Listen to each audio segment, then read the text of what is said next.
जिस दिन मेरे पापा अपने कॉमरेड इन आर्म्स की बेटी को घर लेकर आते हैं, तब मुझे बिल्कुल भी अंदाजा नहीं होता है कि मैं उससे प्यार करने लगूंगा। और यहाँ तक कि मेरा गुड ब्रदर भी सीक्रेटली उस पर क्रश रखता है, जिस पर आखिर में मैं पूरी तरह डिसअपॉइंटेड हो जाता हूँ। मैं कॉलेज एंट्रेंस एग्जामिनेशन में फेल हो गया था और मेरे पेरेंट्स मुझे सीधे घर से बाहर निकाल देते हैं, जबकि मेरा भाई अपने अच्छे बिहेवियर का फायदा उठाकर उससे शादी कर लेता है। और फिर जब मैं दोबारा आंखें खोलता हूँ, तब मैं रिबॉर्न हो चुका होता हूँ। हालांकि इस समय तक मैं उसे कन्फेस भी कर चुका था और रिजेक्ट भी हो गया था, लेकिन इसके बाद मुझे पता चलता है कि कॉलेज एंट्रेंस एग्जामिनेशन शुरू होने में सिर्फ आधा घंटा बाकी है। इस बार मैं प्यार का दर्द नहीं झेलना चाहता हूँ। अपनी पिछली लाइफ में बार बार एग्जाम पेपर्स को एनालाइज करने की वजह से और फ्यूचर की मेमोरीज की वजह से अब मैं सिर्फ मेहनत करके चिंगबेई यूनिवर्सिटी में एडमिशन लेना चाहता हूँ। मैं बस एक केयरफ्री और स्टाइलिश लाइफ जीना चाहता हूँ। तभी एग्जाम शुरू होने से आधा घंटा पहले मेरी सिस्टर जैसी सुची मुझे ढूंढते हुए आती है, जिस पर वो कहती है, मैं कल वाली बात को मजाक मान लेती हूँ, तुम अभी एग्जाम की तैयारी करो, 2 महीने बाद मैं साउथ वेस्ट यूनिवर्सिटी में तुम्हारा इंतजार करूंगी। मैं पीछे मुड़कर मिलिट्री यूनिफॉर्म पहने सुची को देखता हूँ। उसका चेहरा हमेशा की तरह कोल्ड होता है। उसकी स्लिम वेस्ट और लॉन्ग लेग्स साफ दिखाई दे रही होती हैं और उसकी आंखों में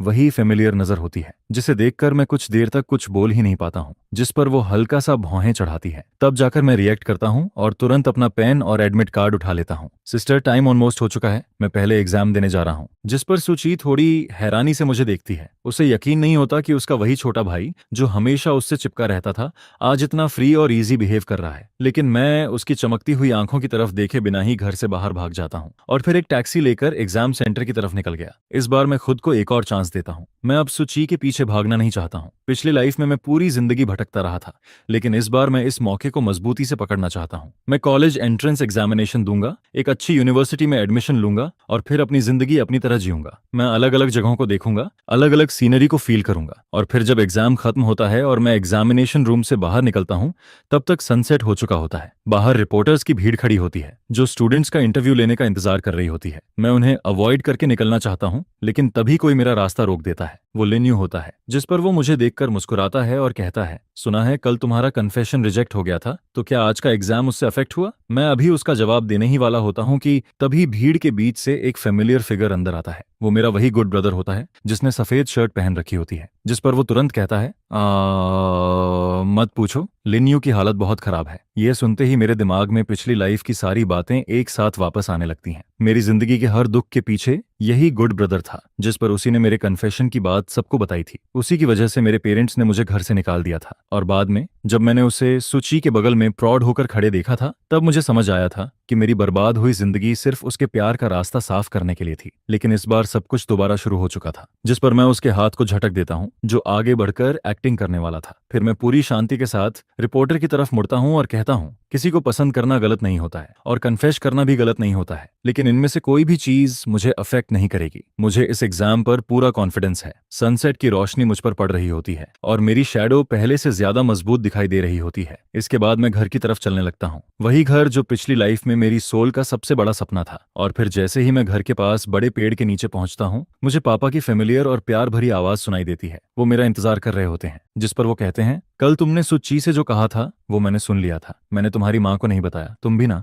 बच्चे हो अभी। सुची तुम्हारी सिस्टर है। पापा की आंखों में चिंता देखकर मेरा दिल भारी हो जाता है। पिछली लाइफ में मेरे कन्फेशन की वजह से मेरे पेरेंट्स भी लोगों की बातों के बीच फंस गए थे, जिस पर मैं धीरे से कहता हूँ, पापा, मैंने डिपेंडेंस को प्यार समझ लिया था, लेकिन अब फ्यूचर में सुची सिर्फ मेरी सिस्टर रहेगी। यह सुनकर मेरे पापा क्यों रोंग कुछ देर के लिए चुप हो गए थे। फिर वो मेरे साथ कंधे से कंधा मिलाकर कोर्टयार्ड की तरफ चलने लगते हैं और जैसे ही हम डोर खोलते हैं, वहां सुची पहले से खड़ी दिखाई देती है। पापा मेरे कंधे पर हाथ रखते हैं और घर के अंदर चले गए, जिस पर जाते हुए सनसेट की आखिरी रोशनी सुची के चेहरे पर पड़ रही होती है। मैं उसकी तरफ देखकर कहता हूँ, कल मेरी बेवकूफी की वजह से तुम्हें परेशान होना पड़ा। मेरा दिमाग शॉर्ट सर्किट हो गया था। मैं तुमसे अपोलोगाइज करता हूँ, तुम उस बात को दिल पर मत लेना। आगे हम हमेशा फैमिली रहेंगे। मेरी इतनी काम और सीरियस बात सुनकर सुची कुछ देर के लिए हैरान रह जाती है, क्योंकि कल तक मैं उसका हाथ पकड़कर उसे कन्फेस कर रहा था और आज एक ही रात में मेरा एटीट्यूड इतना बदल गया था, जिस पर उसके दिल में अजीब सा डाउट आने लगता है। वो सोचती है कि क्या मैंने सच में उसे छोड़ दिया है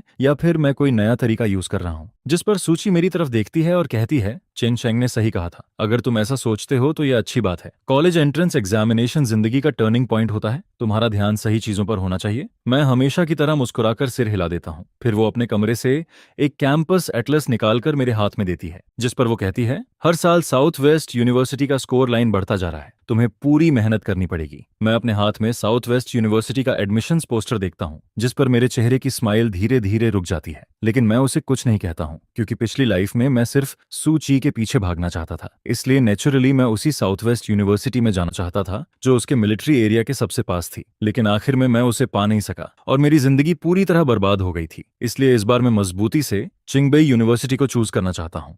मैं वहाँ लिंग्विस्टिक्स पढ़ना चाहता हूँ। मैं अलग अलग कल्चर्स को समझना चाहता हूँ, अलग अलग लोगों की ट्रेडिशंस और कस्टम्स को जानना चाहता हूँ, और फिर इन सबको एक बुक में लिखना चाहता हूँ ताकि ज्यादा से ज्यादा लोग चाइना को समझ सकें और चाइना को पसंद कर सकें। वैसे भी फ्यूचर में हर इंसान की अपनी अलग लाइफ होती है, इसलिए किसी बात को लेकर जल्दी कॉन्शियस होने की जरूरत नहीं है। मैं एटलस लेकर अपने रूम में वापस आ जाता हूँ, रेडियो ऑन करता हूँ और फिर रिव्यू करना शुरू कर देता हूँ, जिसके बाद मैं डिनर तक बाहर नहीं निकलता। डिनर टेबल पर सबसे अनकंफर्टेबल सीन होता है। मैं कुछ देर के लिए थोड़ा डिस्ट्रैक्टेड हो जाता हूँ, जिस पर लिन्यू, तुम क्या सोच रहे हो? खाना अच्छा नहीं बना क्या? मेरी माँ मेरे बाउल में एक एग डालती है और वरीड होकर पूछती है। मैं सिर हिलाता हूँ, नहीं, खाना बहुत अच्छा है। जिस पर माँ तुरंत कहती है, अच्छा है तो ठीक है, तुम साउथ वेस्ट यूनिवर्सिटी जा सकते हो, तुम्हारी सिस्टर वहां आर्मी में है तो वो तुम्हारा ध्यान भी रख लेगी। मैं और तुम्हारे पापा अब बूढ़े हो रहे हैं, तुम कॉलेज चले जाओगे तो बार बार घर नहीं आ पाओगे, लेकिन अगर तुम्हारी सिस्टर वहां होगी तो हमें भी टेंशन नहीं रहेगी। मैं चॉपस्टिक्स पकड़ने वाले हाथ को थोड़ा कसकर पकड़ लेता हूँ। मेरे गले में जैसे कुछ अटक जाता है, लेकिन फिर भी मैं ये नहीं कह पाता कि मैं साउथ वेस्ट यूनिवर्सिटी नहीं, चिंगबई यूनिवर्सिटी जाना चाहता हूँ। मैं बस धीरे से कहता हूँ, मैं अपना ख्याल रखूंगा, मॉम डैड आप लोग टेंशन मत लो। डिनर के बाद माँ मुझे जल्दी सोने के लिए कहती है, जिसके बाद मैं बाल पोंछते हुए बाहर कोर्टयार्ड में आता हूँ, लेकिन तभी मैं सुक्किन को वहां खड़ा देखता हूँ, जिस पर वो फ्लैट आवाज में कहती है, जब तुम खाना खा रहे थे तब ऐसा लग रहा था कि तुम कुछ कहना चाहते हो। मैं बाल पोंछते हुए थोड़ी देर के लिए रुक जाता हूँ। पिछली लाइफ में सुक्यून हमेशा अपनी पढ़ाई और काम में लगी रहती थी। उसने मुझे, जो हमेशा उसके पीछे घूमता था, कभी नोटिस तक नहीं किया था, लेकिन इस बार उसने मेरी छोटी सी अब नॉर्मेलिटी भी देख ली थी। मैं हल्का सा मुस्कुराता हूँ, नहीं ऐसी कोई बात नहीं है, बस जब मैंने सोचा कि कुछ समय बाद मुझे घर छोड़ना पड़ेगा तो थोड़ा अजीब फील हुआ। मूनलाइट में सुकिन अपने से एक सिर छोटे छोटे भाई को देखती है, जिस पर ना जाने क्यों उसे लगता है कि मैं पहले से थोड़ा अलग हो गया हूँ, थोड़ा समझ से बाहर। मैं क्वाइटली रात के स्काई में स्टार्स को देखने लगता हूँ। टीचर ने एक बार कहा था कि जब इंसान कॉलेज चला जाता है तब उसका होम टाउन सिर्फ विंटर और समर वेकेशन में ही वापस आने की जगह बन जाता है, और जैसे जैसे इंसान बड़ा होता है वैसे वैसे घर वापस आने की बार भी कम होती जाती है। हम दोनों में से कोई कुछ नहीं बोलता और एटमॉस्फेयर थोड़ा साइलेंट हो जाता है। तभी किचन से माँ बाहर आती है, जिस पर वो सुकिन से कहती है, सुकिन, मैचमेकर ने कहा है कि वो तुम्हारी ब्लाइंड डेट जांग फैमिली के झांग हाउस से करवाना चाहता है। तुम आर्मी में वापस जाने से पहले एक बार उससे मिल लो, ठीक है? सुक्यून बिना ज्यादा एक्सप्रेशन बदले कहती है, ठीक है, आप अरेंज कर दीजिए। जिस पर माँ खुश होकर कहती है, अच्छा, तो मैं उन्हें जवाब दे देती हूँ। झांग हाओ का फैमिली बैकग्राउंड भी अच्छा है, अगर सब सही रहा तो बात पक्की कर देंगे। माँ के जाने के बाद मैं सुकिन को रूम में वापस जाते हुए देखता हूँ और फिर मुझे पिछली लाइफ का झांग हाओ याद आ जाता है, जिस पर मैं खुद को रोक नहीं पाता और उसे याद दिलाता हूँ, झांग हाओ उतना सिंपल नहीं है जितना वो दिखता है। जब तुम उससे मिलने जाओ तो थोड़ा ध्यान रखना। जिस पर सुकिन मेरी तरफ देखती है और फिर ठंडी आवाज में कहती है, लिन्यू, तुम सच में बदल गए हो। झांग हाओ तुम्हारा सबसे अच्छा दोस्त है, तुम्हें उसके बारे में इस तरह बुरा नहीं बोलना चाहिए। इतना कहकर वो जोर से डोर बंद कर देती है और मैं वहीं खड़ा रह जाता हूँ। मुझे समझ नहीं आता कि पिछली लाइफ में मैंने ये क्यों नहीं देखा कि वो झांग हाओ को इस तरह डिफेंड करती थी, या शायद मैं इतना ब्लाइंड था कि मुझे कुछ दिखता ही नहीं था। लेकिन अब फ्यूचर में उसके पास कौन खड़ा होगा इससे मेरा कोई लेना देना नहीं है।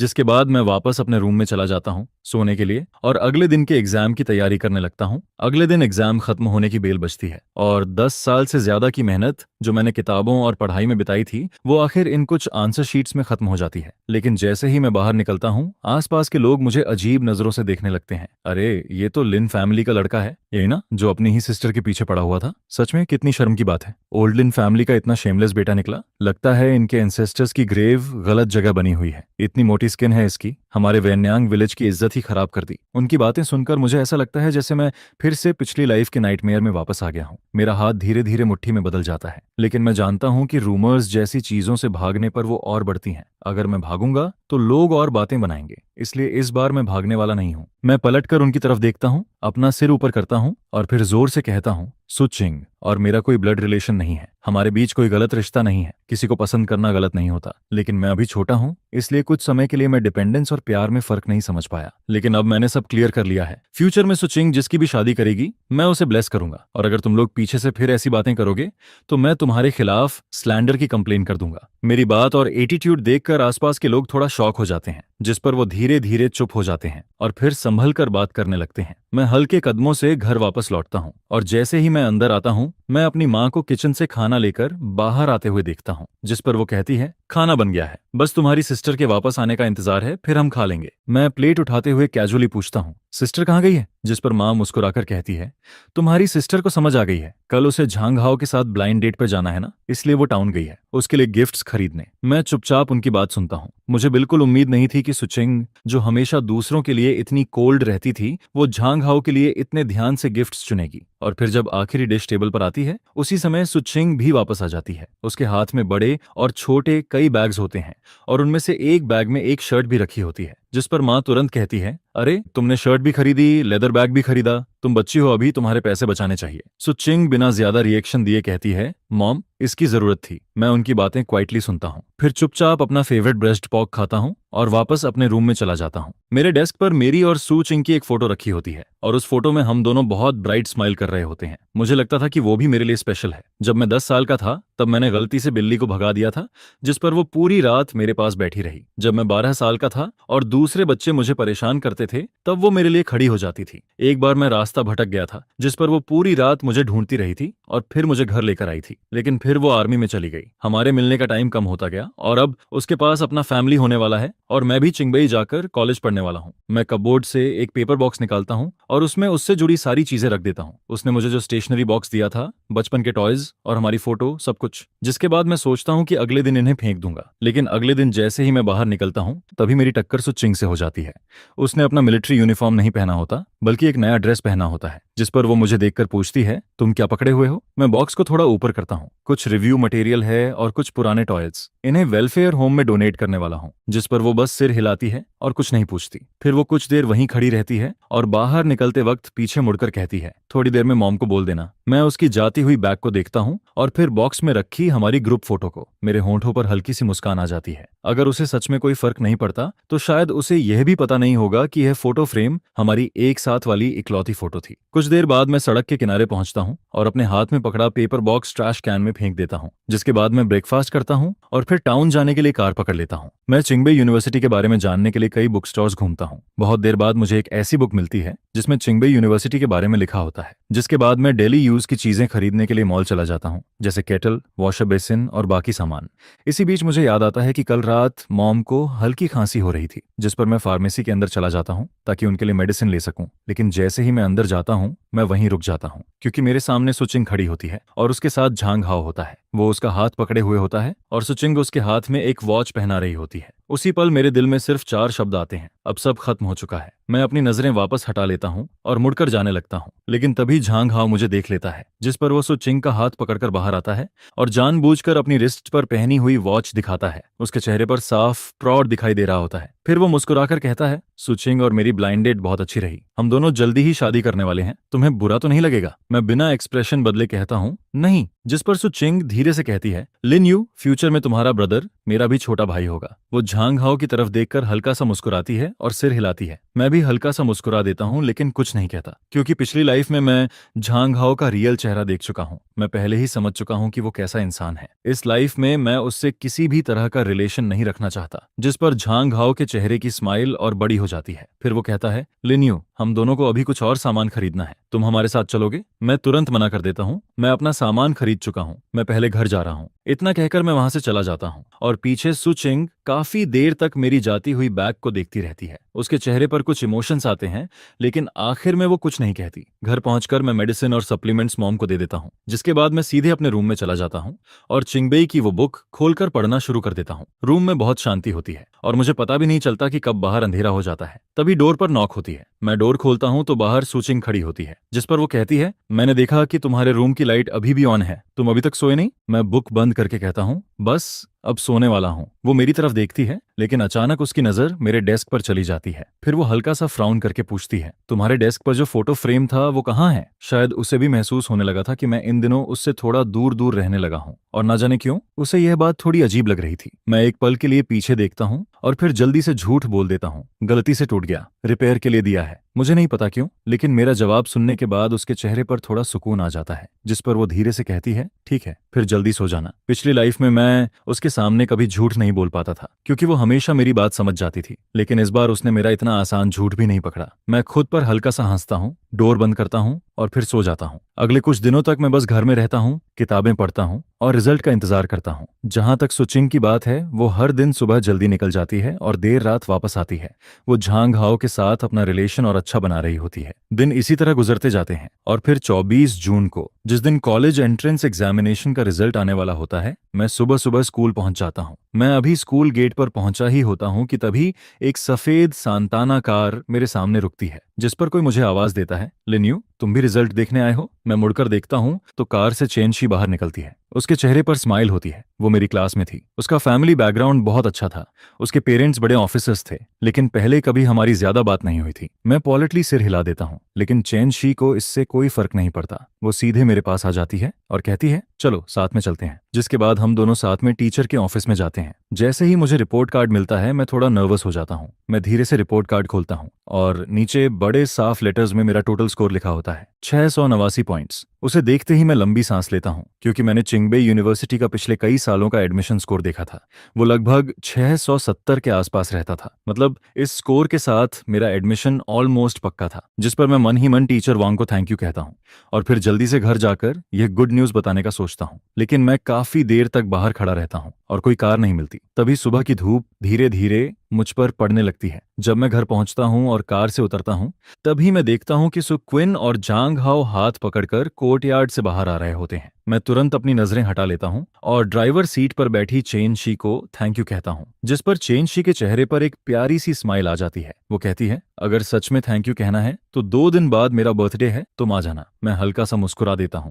तभी झांग हाओ बढ़ा चढ़ाकर कहता है, लिन्यू, वो अभी चेन शी थी ना, तुम्हें नया पार्टनर मिल गया है क्या? लेकिन वो तो फेमस परिवार की बेटी है। अगर तुम उसके साथ रहोगे तो मुझे नहीं लगता उसका कोई अच्छा रिजल्ट निकलेगा। मैं कुछ कहने ही वाला होता हूँ कि तभी सु किन की आवाज आती है, जिस पर वो कहती है, झांग हाओ सही कह रहा है, चेन फैमिली हमारे जैसी नहीं है। तुम अभी छोटे हो, तुम्हें अपने लिमिट्स समझने चाहिए। किसी के साथ भी कैजुअली मत घूमा करो। मैं उसकी तरफ देखता हूँ। मुझे समझ नहीं आता कि वो मेरे बारे में ऐसा क्यों कह रही है। मैं तुरंत जवाब देता हूँ, वो बस मेरी क्लासमेट है जिसने मुझे घर छोड़ा है और मैं अब बच्चा नहीं हूँ। मैं किससे दोस्ती करूं, ये मेरी फ्रीडम है। मैं थक गया हूं, मैं अंदर जा रहा हूं। इतना कहकर मैं कोर्टयार्ड के अंदर चला जाता हूं। पीछे सुकिन वहीं खड़ी रहती है और काफी देर तक मेरे रूम के डोर को देखती रहती है। उसके चेहरे पर हल्की सी उदासी दिखाई दे रही होती है। रात को मैं अपने पेरेंट्स को अपना स्कोर बता देता हूं, लेकिन उन्हें मेरे चिंगबे यूनिवर्सिटी वाले प्लान के बारे में पता ना चले, इसलिए मैं जानबूझकर उस टाइम स्कूल की लाइब्रेरी जाता हूं जब सुकिन घर पर नहीं होती और वहीं कंप्यूटर यूज करके अपना वॉलंटियर फॉर्म भर देता हूं। कुछ दिन बाद एक दिन मैं बाहर जा रहा होता हूं, तभी रास्ते में मेरी मुलाकात चेनशी और उसके दोस्तों से हो जाती है, जिस पर चेनशी मुझे देखकर कहती है,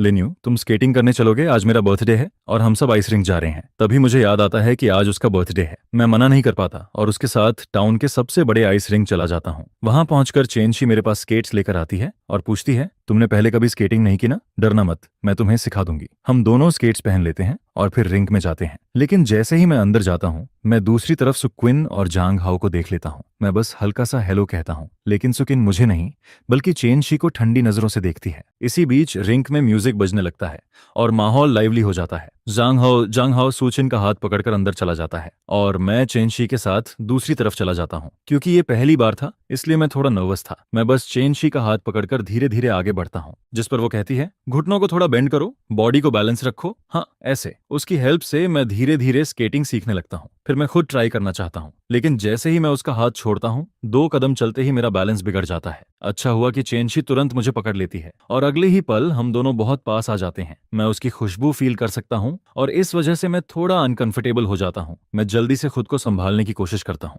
लेकिन तभी मेरी नजर थोड़ी दूर जाती है। वहां झांग हाओ दोनों हाथों से सुकिन की वेस्ट पकड़े हुए होता है। वो थोड़ा झुकता है और उसके होंठ सुकिन के चेहरे के बहुत करीब आ जाते हैं। आसपास के लोग ताली बजाने लगते हैं। मैं तुरंत अपनी नजरें हटा लेता हूँ। तभी चेनशी कहती है, चलो थोड़ा रेस्ट एरिया में चलते हैं। मैं सिर हिला देता हूँ। फिर चेनशी सोडा लेने चली जाती है और मैं अकेला खड़ा रहता हूँ। तभी एक स्टाइलिश कपड़े पहनी हुई लड़की मेरी तरफ स्केट करते हुए आती है और मुस्कुराकर कहती है, हैंडसम, अकेले क्यों खड़े हो? अपनी सिस्टर के साथ नहीं हो क्या? मैं कुछ कह पाता उससे पहले ही चेनशी वापस आ जाती है, लेकिन जैसे ही वो मुड़ती है, मेरे स्केट्स फिसल जाते हैं और मैं सीधा उसकी तरफ गिर जाता हूँ। वो मुझे पकड़ने के लिए हाथ बढ़ाती है, लेकिन हम दोनों फिर से एक दूसरे से टकरा जाते हैं। इस बार हम पहले से भी ज्यादा करीब आ जाते हैं। मैं उसकी सॉफ्टनेस तक फील कर सकता हूँ। मेरा दिल तेज धड़कने लगता है। मैं अभी खुद को संभाल ही रहा होता हूँ कि तभी बगल से सुक्विन की गुस्से वाली आवाज आती है, तुम लोग क्या कर रहे हो? मैं और चेनशी तुरंत अलग हो जाते हैं। मैं देखता हूँ कि सुकिन हमें ठंडी नजरों से देख रही होती है, जिस पर वो गुस्से में कहती है, पब्लिक में इतनी बड़ी लड़की के साथ ऐसे चिपक कर खड़े हो, तुम्हें जरा भी लिमिट्स का पता है या नहीं? मेरे साथ घर चलो। इतना कहकर वो मेरा हाथ पकड़ लेती है। मैं जल्दी से कहता हूँ, सिस्टर आपने गलत समझा अभी। लेकिन तभी बगल में झांग हाओ अचानक जमीन पर गिर जाता है और दर्द से चिल्लाने लगता है, जिस पर सुकिन तुरंत उसकी तरफ मुड़ जाती है। वो घबराकर पूछती है, क्या हुआ? झांग हाओ अपना पैर पकड़कर कहता है, अभी गलती से किसी से टकरा गया, शायद मेरा पैर मुड़ गया है। जिस पर सुकिन तुरंत कहती है, मैं तुम्हें हॉस्पिटल लेकर चलती हूँ। जाने से पहले वो बस मेरी तरफ देखकर एक बात कहती है, तुम खुद घर चले जाना। मैं वहीं खड़ा रह जाता हूँ। तभी झांग हाओ जाते जाते पीछे मुड़कर मुझे देखता है। उसकी आंखों में साफ जीत वाली स्माइल होती है। उसी पल मुझे समझ आ जाता है कि उसने ये सब जानबूझकर किया है, लेकिन सुक्विन को ये बात बिल्कुल दिखाई नहीं देती। और एक बार फिर मुझे यकीन हो जाता है कि उसके दिल में झांग हाओ हमेशा मुझसे ज्यादा इंपॉर्टेंट रहेगा। अभी एक सेकंड पहले वो मुझे डांट रही थी और अगले ही पल झांग हाओ के लिए मुझे यहीं छोड़कर चली गई। लेकिन अब मुझे कोई फर्क नहीं पड़ता। मैं घर वापस आता हूँ और अपने रूम में जाकर बैग नीचे रख देता हूँ। तभी मेरा पेन होल्डर गिर जाता है और उसके अंदर से पेपर से बना हुआ एक रोज नीचे गिरता है। ये वही रोज होता है जो सू काडिन ने मेरे लिए फोल्ड किया था। मुझे याद आता है कि उस दिन उसने ये रोज बनाकर मेरे सिर पर हाथ रखा था और मुस्कुराकर कहा था, रो मत, इतना भी कोई बड़ी बात नहीं है। उस टाइम मैं बहुत देर तक दुखी रहा था और अब जब मैं इसे फिर से देखता हूँ तो मेरे दिल में एक अजीब सा दर्द उठता है। तभी बाहर से किसी की आवाज आती है, क्या ये लिन्यू का घर है? मैं बाहर जाता हूँ। डोर पर कुरियर वाला खड़ा होता है। वो मुझे एक डॉक्यूमेंट बैग देता है। मैं उसे तुरंत खोलता हूँ। उसके अंदर चिंगबे यूनिवर्सिटी का एडमिशन नोटिस होता है। सब कुछ आखिरकार ठीक हो गया था। जब रात को हम सब खाना खा रहे होते हैं तभी सुकिन वापस आती है, जिस पर वो कैजुअली कहती है, जांग हाओ ठीक है, बस थोड़ा सा स्प्रेन हुआ था। मैं उसे घर छोड़कर आ गई। मैं बिना कुछ बोले चुपचाप खाना खाता रहता हूँ। मैंने कुछ नहीं कहा था। तभी मेरे पेरेंट्स आर्मी की तरफ से भेजी हुई एक लेटर निकालते हैं, जिसमें लिखा होता है कि मुझे टीम में जल्दी वापस लौटना है, इसलिए मैं कल ही निकलूंगी। जिस पर मॉम कहती है, जब आर्मी की तरफ से बुलावा आया है तो फिर देर मत करना, वैसे भी तुम्हारी और झांग हाओ की शादी ही तो है। जिस पर सुकिन अनजाने में मेरी तरफ देखती है और मुझे सिर झुकाकर चुपचाप खाना खाते हुए देखती है। मैं बिल्कुल इंडिफरेंट रहता हूँ, जिसे देखकर उसके दिल में पता नहीं क्यों एक अजीब सा ब्लॉक फील होने लगता है। फिर वह कहती है, आधी छुट्टी तो वापस करनी ही पड़ी, शादी को थोड़ा पोस्टपोन कर देते हैं, साल के आखिर में कर लेंगे, तब तक देर नहीं होगी।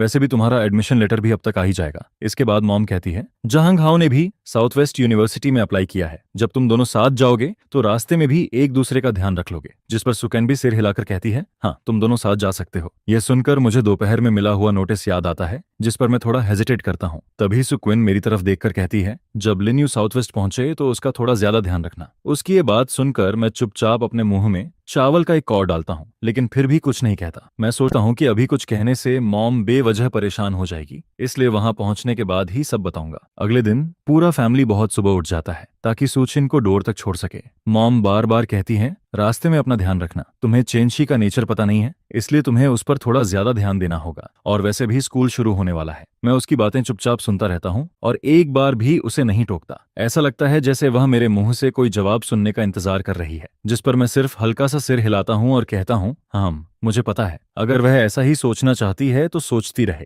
मैं अब उसे कुछ भी एक्सप्लेन नहीं करना चाहता था। फिर जैसे ही सुकिन गाड़ी में बैठने वाली होती है, तभी झांग हाओ लंगड़ाता हुआ वहां पहुंच जाता है, जिस पर वह जल्दी से कहता है, सुकिन मैं तुम्हें छोड़ने आया हूँ, मैं उन्हें डिस्टर्ब नहीं करता, बस उन्हें गुड बाय कहता हूँ और फिर मुड़कर वापस कोर्टयार्ड के अंदर चला जाता हूँ। जिस पर सुकिन मेरी जाती हुई बैग को देखती रह जाती है और पता नहीं क्यों उसके दिल में एक अजीब सा इमोशन उठने लगता है, जैसे शायद वह मुझे दोबारा कभी नहीं देख पाएगी। लेकिन अगले ही पल वह खुद अपनी इस सोच पर हंसने लगती है। आखिर मैं भी तो जल्द ही साउथ वेस्ट यूनिवर्सिटी आने वाला था और वहां जाकर हम फिर से मिल ही जाते। इसके बाद सुक्यून झांग हाओ से कुछ बातें करती है और फिर तुरंत मिलिट्री जीप में बैठकर वहां से निकल जाती है। फिर जब मैं अपने ड्रॉअर को अरेंज कर रहा होता हूँ तभी मुझे वहां 2 फैमिली फोटोज दिखाई देती हैं। एक फोटो तब की थी जब मैं बहुत छोटा था, जिसमें सिर्फ हम 3 लोग थे, जबकि दूसरी फोटो 2 साल पहले की थी, जिसमें हम 3 से 4 हो गए थे। जिस पर मैं काफी देर तक उन फोटोज को देखता रहता हूँ। फिर आखिर में मैं सिर्फ वही पुरानी फोटो निकालता हूँ जिसमें हम 3 लोग थे और उसे अपने सूटकेस में रख देता हूँ। इसके बाद मैं अपना बाकी सामान पैक करता हूँ। पूरी रात मुझे कोई सपना नहीं आता और अगली सुबह मैं क्वाइटली घर से निकल जाता हूँ। उस समय मॉम और डैड दोनों अभी भी सो रहे होते हैं। जाने से पहले मैं एक बार उनके कमरे की तरफ मुड़कर देखता हूँ और धीरे से खुद से कहता हूँ, मॉम डैड अपना ध्यान रखना। जिस पर मैं हल्का सा हाथ हिलाता हूँ और फिर उस घर से बाहर निकल जाता हूँ जिसे मैंने शायद अपनी पूरी जिंदगी में पहली बार इतना ज्यादा प्यार किया था। और फिर आधे घंटे बाद मैं कैपिटल जाने वाली ट्रेन में बैठ जाता हूँ। अपने पिछले जन्म में मुझे गांव से निकाल दिया गया था। मैं सड़क पर घूमते हुए एक ऐसे इंसान की तरह जी रहा था जैसे कोई रैट सड़क पार करते वक्त हर किसी से डरता है। उस समय मेरी आंखों में सिर्फ लिली थी, लेकिन इस बार मैंने वही गलती दोबारा नहीं दोहराई। इस बार मैं सिर्फ अपने लिए जीना चाहता हूँ, जिस पर दूर आसमान में उगता हुआ सूरज धीरे धीरे पूरी होराइजन को अपनी रोशनी से रंगने लगता है और मुझे यकीन होने लगता है कि आगे मेरा इंतजार एक बिल्कुल नई जिंदगी कर रही है। फिर ट्रेन धीरे धीरे चलना शुरू करती है, जिसकी आवाज पूरे डिब्बे में गूंजने लगती है। मेरी आंखें एक्साइटमेंट और उम्मीद से भरी होती हैं, लेकिन क्योंकि मैं बहुत सुबह उठा था इसलिए मुझे थोड़ी नींद आने लगती है और फिर आधी नींद में मुझे ऐसा फील होता है जैसे मैं किसी के शोल्डर पर टिका हुआ हूं, जिस पर मैं तुरंत घबराकर उठ जाता हूं। लेकिन जैसे ही मैं बगल में देखता हूं, वहां एक जाना पहचाना साइड फेस दिखाई देता है। चेंशी, मैं हैरानी से उसकी तरफ देखकर कहता हूं, तुम यहाँ कैसे? जिस पर वह मुस्कुराकर कहता है, तो तुम उठ गई? फिर वह मेरी तरफ देखकर कहता है, ऑब्वियसली तुम्हारी तरह ही मैं भी कैपिटल जा रहा हूँ। यह सुनकर मैं और भी ज्यादा शॉक्ड हो जाता हूँ और फिर जल्दी से पूछता हूँ, इतना कोइंसिडेंस? क्या तुम्हारा भी चिंगबई में एडमिशन हो गया? जिस पर वह मुस्कुराते हुए सिर हिलाता है और बस उसी तरह हम दोनों साथ सफर करने लगते हैं। दूसरी तरफ लिन फैमिली में मॉम और डिया और डैड सुबह का ब्रेकफास्ट बनाते रहते हैं, लेकिन काफी देर तक मैं कमरे से बाहर नहीं आता, जिस पर मॉम मुझे उठाने के लिए मेरे रूम में जाती है। लेकिन जैसे ही वह दरवाजा खोलती है, वह वहीं रुक जाती है, क्योंकि रूम पूरी तरह खाली होता है। बेड बिल्कुल साफ सुथरा रखा होता है और तभी उसकी नजर डेस्क पर रखी हुई एक लेटर पर पड़ती है, जिस पर वह घबराकर जोर से चिल्लाती है, वे लाओ लिन, जल्दी आओ, तुम्हारा बेटा चला गया। यह सुनकर डैड तुरंत भागते हुए वहां आता है। फिर वह डेस्क पर रखी हुई लेटर उठाता है। एनवेलप के ऊपर लिखा होता है मॉम और डैड के लिए, जिस पर वह जल्दी से उसे खोलता है। मॉम डैड, जब तक आप ये लेटर पढ़ रहे होंगे तब तक मैं शायद कैपिटल जाने वाली ट्रेन में बैठ चुका हूंगा। मैंने आपको कभी नहीं बताया कि मुझे चिंगबई यूनिवर्सिटी से एडमिशन लेटर मिला है, साउथ वेस्ट यूनिवर्सिटी से नहीं। लेकिन प्लीज मेरी चिंता मत करना, मैं अपना ध्यान रख लूंगा। जैसे ही मैं चिंगबई में सेटल हो जाऊंगा मैं आपको कॉल करूंगा या फिर लेटर लिखूंगा। आपका लिन्यू। यह पढ़ते ही मॉम और डैड दोनों पूरी तरह स्टनड रह जाते हैं, जिस पर मॉम जल्दी से कहती है, लिन्यू चिंगबई चला गया? वह तो साउथ वेस्ट जाने वाला था, आखिर इस बच्चे को हुआ क्या है? फिर वह तुरंत घबराकर कहती है, नहीं, मुझे अभी सुकिन को फोन करना होगा, उसे सब बताना होगा। उसी समय साउथ वेस्ट आर्मी में सुकिन, जो कि शार्प नाइफ ट्रेनिंग कैंप की कैप्टन होती है, नए रिक्रूट्स को ट्रेन करवा रही होती है। लेकिन तभी अचानक उसके दिल में एक अजीब सा एहसास होने लगता है। उसे ऐसा फील होता है जैसे वह कोई बहुत जरूरी चीज खो रही हो, जिस पर वह हल्का सा भौहें सिकोड़ती है और अचानक उसके दिमाग में मेरी इमेज आने लगती है। लेकिन अगले ही पल वह अपना सिर हिलाती है और खुद से कहती है, लिन्यू तो जल्दी ही साउथ वेस्ट यूनिवर्सिटी आने वाला है, हम जल्द ही मिलेंगे। मैं उसे कैसे खो सकती हूँ? वह पूरी तरह भूल चुकी होती है कि मैंने पहले कभी चिंगबई का नाम भी लिया था। जिस पर वह ज्यादा नहीं सोचती, अपना मूड ठीक करती है और फिर से ट्रेनिंग में लग जाती है।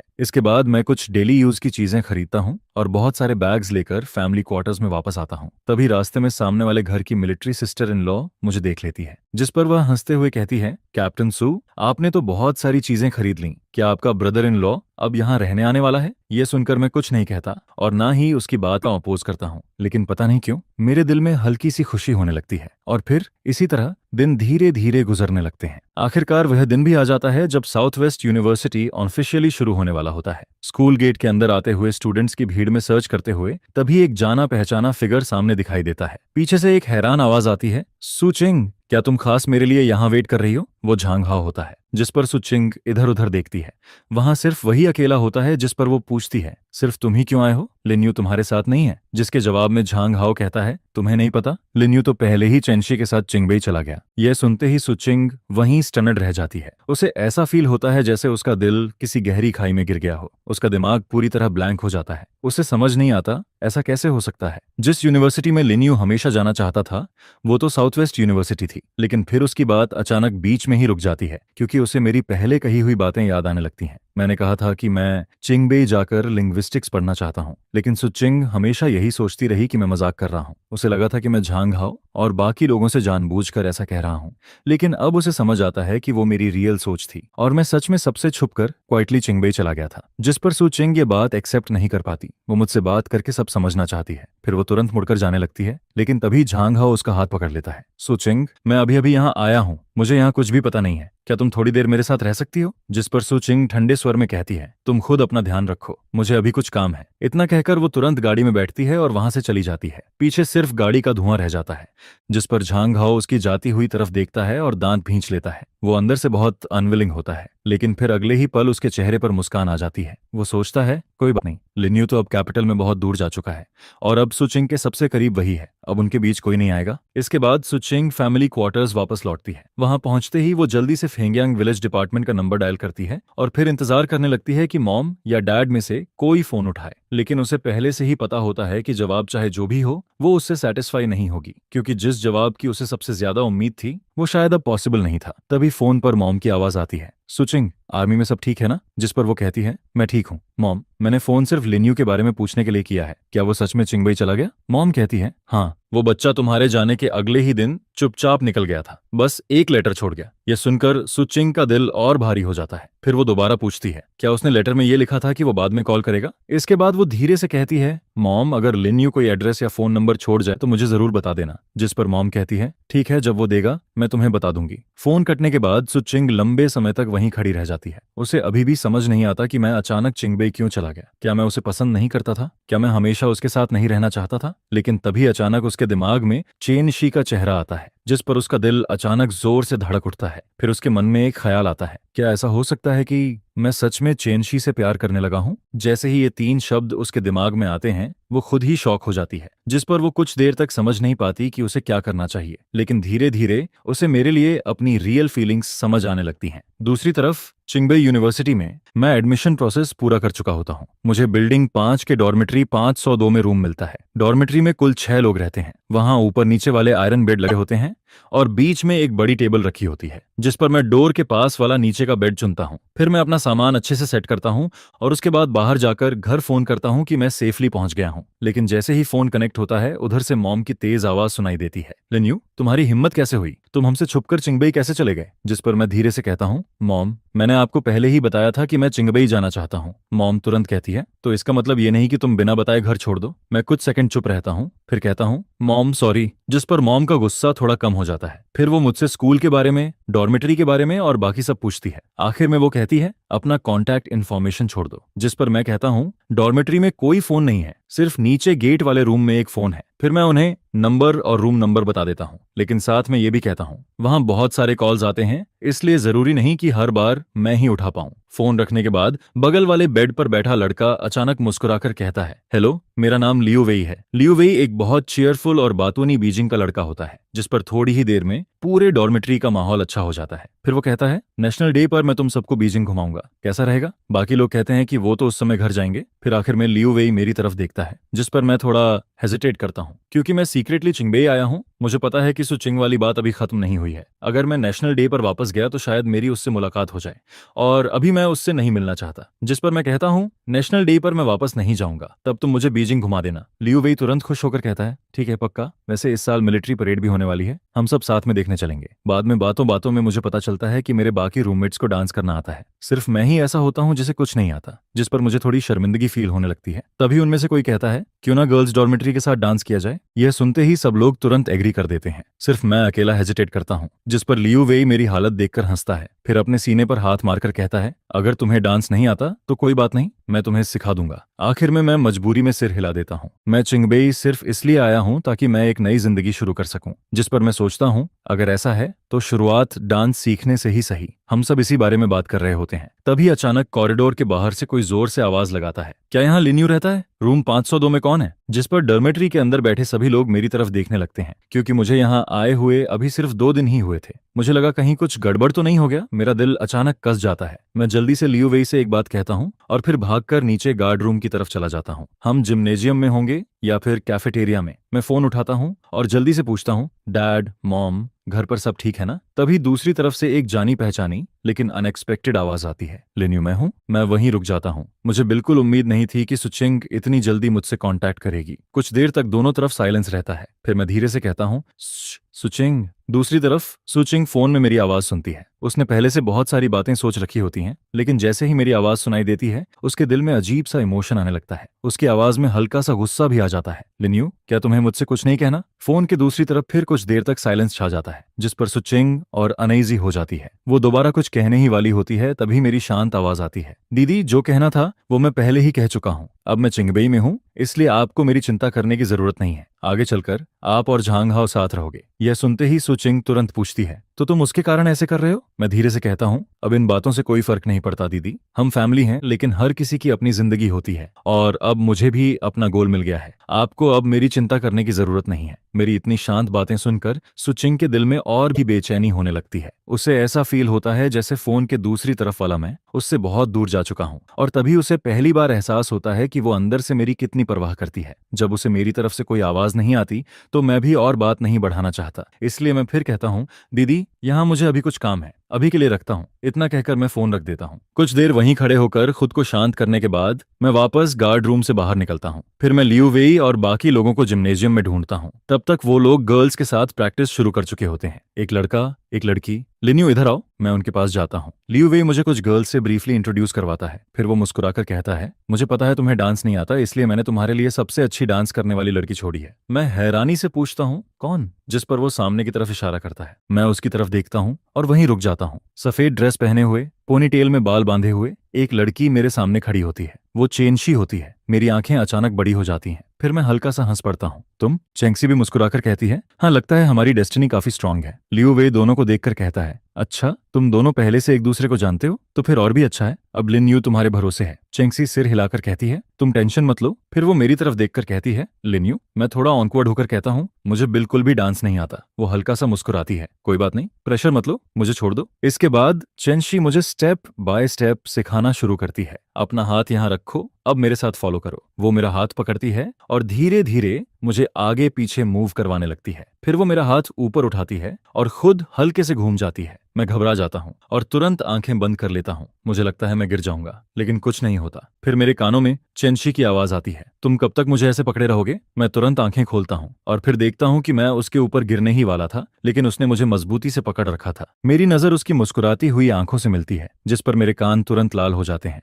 मैं जल्दी से सीधा खड़ा होता हूँ और धीरे से उसे थोड़ा दूर करता हूँ। सॉरी और थैंक यू। वो मुस्कुराकर कहती है, कोई बात नहीं, चलो फिर से करते हैं। मैं सिर हिलाता हूँ। इस बार मैं पहले से भी ज्यादा ध्यान से प्रैक्टिस करता हूँ और आखिरकार इस बार मैं फिर से गलती नहीं करता। जिस पर चेंशी कहती है, इतना नर्वस होने की जरूरत नहीं है, डांस एक खुशी वाली चीज है, इसे एंजॉय करो। मैं उसकी बात सुनकर थोड़ा रिलैक्स होने की कोशिश करता हूँ और फिर कुछ देर तक प्रैक्टिस करता रहता हूँ। तभी लियू वेई हमारे पास आता है और पूछता है, तो प्रोग्रेस कैसी चल रही है? जिस पर चेंशी मेरी तरफ से जवाब देती है, टेंशन मत लो, जब तक मैं हूँ ये तुम्हें पीछे नहीं खींचेगा। लियू वेई हंसने लगता है, ठीक है, आज के लिए इतना काफी है, चलो खाना खाने चलते हैं। खाना खाते वक्त लियू वेई अचानक गॉसिप वाले मूड में पूछता है, लिन्यू अभी जो तुम्हें फोन आया था वो किसका था? मैं कहता हूँ, मेरी सिस्टर का। वो तुरंत हैरानी से कहता है, तुम्हारी सिस्टर भी है? मैं हल्का सा सिर हिलाता हूँ, लेकिन मैं सुचिंग के बारे में ज्यादा बात नहीं करना चाहता, इसलिए मैं टॉपिक बदल देता हूँ। तभी सामने बैठी चेंशी मेरी हालत समझ जाती है। वो कहती है, लिन्यू कैंप पार्टी में अब सिर्फ कुछ ही दिन बचे हैं, तुम्हें अच्छे से प्रैक्टिस करनी होगी। अगर चाहो तो तुम कभी भी मेरे पास आ सकते हो। मैं बिल्डिंग 1 रूम 401 में रहती हूँ। खाना खत्म होने के बाद मैं कुछ सेकंड सोचता हूँ, फिर आखिर में मैं उसके साथ दोबारा जिम्नेजियम में प्रैक्टिस करने चला जाता हूँ। समय बहुत जल्दी निकल जाता है। देखते ही देखते नए स्टूडेंट्स की पार्टी का दिन भी आ जाता है। स्टेज पर जाने से पहले चेंशी मेरी तरफ देखकर कहती है, डरो मत, मैं हूं ना। अगर बहुत नर्वस हो तो ऑडियंस की तरफ मत देखना, बस ऐसे सोचो जैसे हम अभी भी जिम्नेजियम में प्रैक्टिस कर रहे हैं। मैं उसकी बात सुनकर धीरे से सिर हिलाता हूँ। फिर म्यूजिक शुरू होता है। मैं चेंशी के साथ रिदम फॉलो करना शुरू करता हूँ। हम दोनों की टाइमिंग धीरे धीरे परफेक्टली मैच होने लगती है और जैसे जैसे मैं थोड़ा रिलैक्स होने लगता हूँ, तभी अचानक मेरी नजर नीचे ऑडियंस पर चली जाती है। इतने सारे लोगों को देखकर मेरा दिल फिर से घबरा जाता है। मेरे कदम भी बिगड़ जाते हैं और गलती से मैं चेंशी के पैर पर पैर रख देता हूँ, लेकिन अगले ही पल वो मुझे अपनी तरफ खींच लेती है। उसका एक हाथ मेरी कमर पर आ जाता है और मेरा हाथ उसके गले के पास चला जाता है। फिर वो मेरी ताकत के साथ घूमती है और धीरे से कहती है, मेरे साथ फॉलो करो। हम दोनों बहुत करीब आ जाते हैं। मैं उसकी सांस तक फील कर सकता हूँ, जिस पर मेरा दिल और भी तेज धड़कने लगता है। मेरा चेहरा तुरंत लाल हो जाता है, बिल्कुल एक एप्पल की तरह। और फिर इससे पहले कि मैं कुछ समझ पाऊं, परफॉर्मेंस खत्म हो जाती है। तभी ऑडियंस की तरफ से जोरदार तालियां बजने लगती हैं।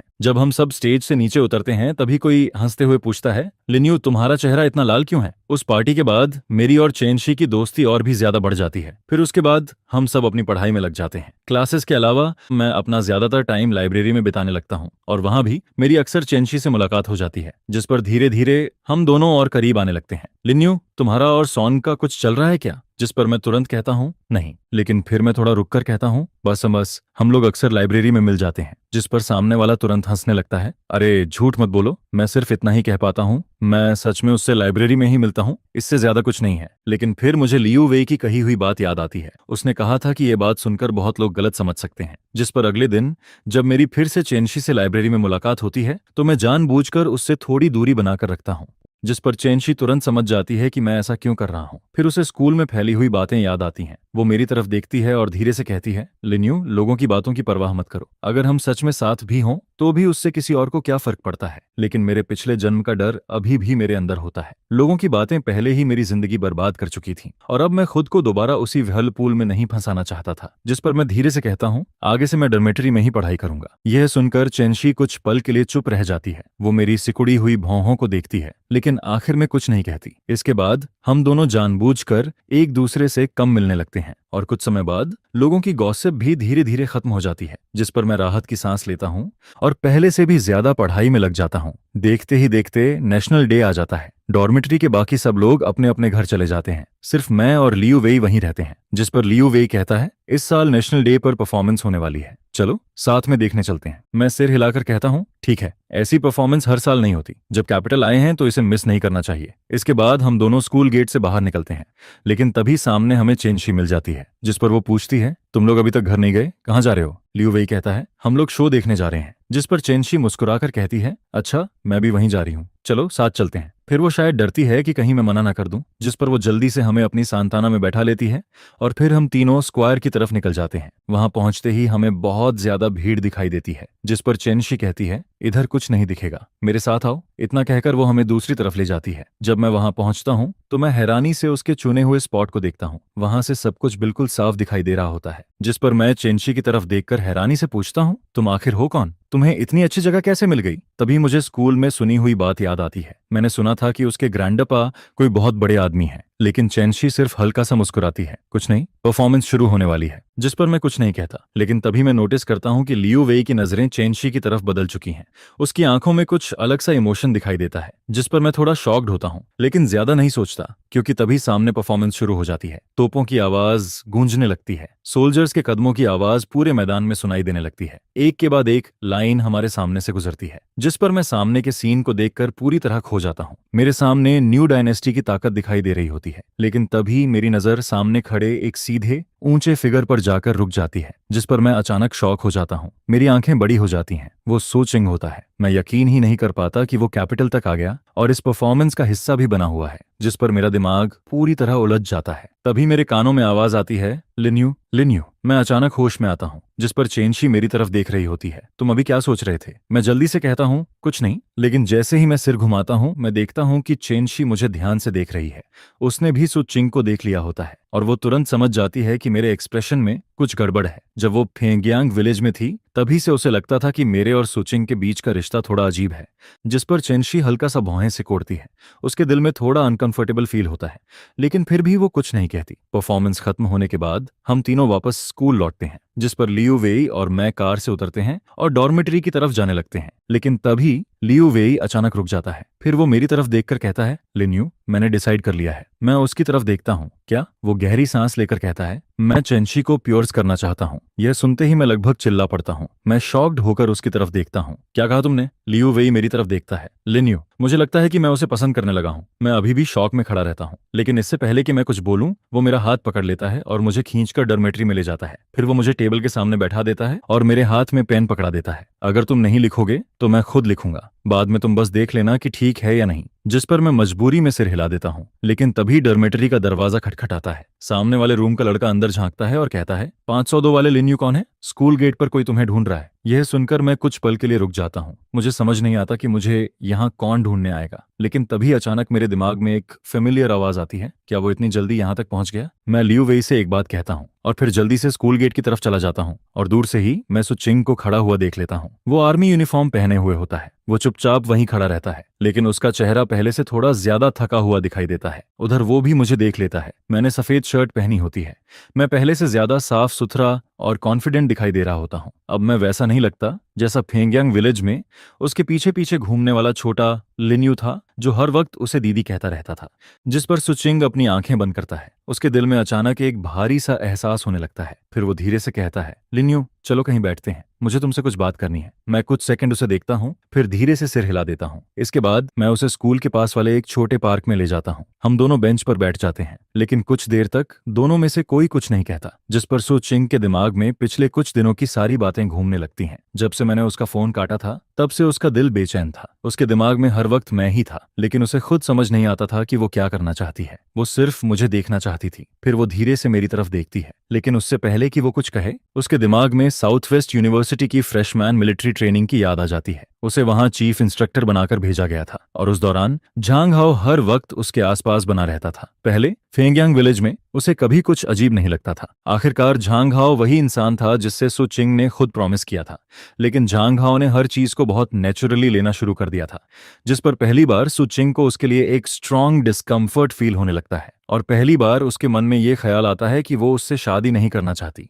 जिस पर इसके बाद वो जानबूझकर या कभी कभी बिना सोचे झांग हाओ से दूरी बनाने लगती है। तभी एक दिन झांग हाओ उससे कहता है, सुचिंग क्या हम दोनों की शादी तय नहीं है? जिस पर सुचिंग कुछ सेकंड चुप रहती है, फिर धीरे से कहती है, झांग हाओ हमारी शादी के बारे में मुझे लगता है कि हमें दोबारा सोचना चाहिए। यह सुनते ही झांग हाओ का चेहरा बदल जाता है। क्यों, क्या मैं तुम्हारे लिए काफी नहीं हूं? जिस पर सुचिंग धीरे से कहती है, मुझे माफ करना, लेकिन मैंने फैसला कर लिया है। अब वो दोबारा उसी कीचड़ में नहीं फंसना चाहती थी, क्योंकि अब उसे धीरे धीरे समझ आने लगा था कि वो रियल में किसकी परवाह करती है। दूसरी तरफ पार्क में मेरे और सुचिंग के बीच छाई हुई साइलेंस को झांग हाओ की बात जैसे डिफॉल्ट आंसर दे देती है। झांग हाओ ठंडे स्वर में हंसता है, वो तुम्हारा भाई है, तुम ऐसा नहीं कर सकती, और वैसे भी वो तो कैपिटल जा चुका है, क्या तुम्हें लगता है कि वो वापस मुड़कर आएगा? जिस पर सुचिंग उसकी तरफ देखती है, तुम्हें पता है ना कि वो अचानक चिंगबई क्यों गया? क्या तुमने मुझसे कुछ छुपाया है? झांग हाओ बिना झिझक कहता है, हाँ मुझे पता है। तो क्या, मैं सिर्फ तुम्हारी मदद कर रहा था। यह सुनते ही सुचिंग को सब समझ आ जाता है।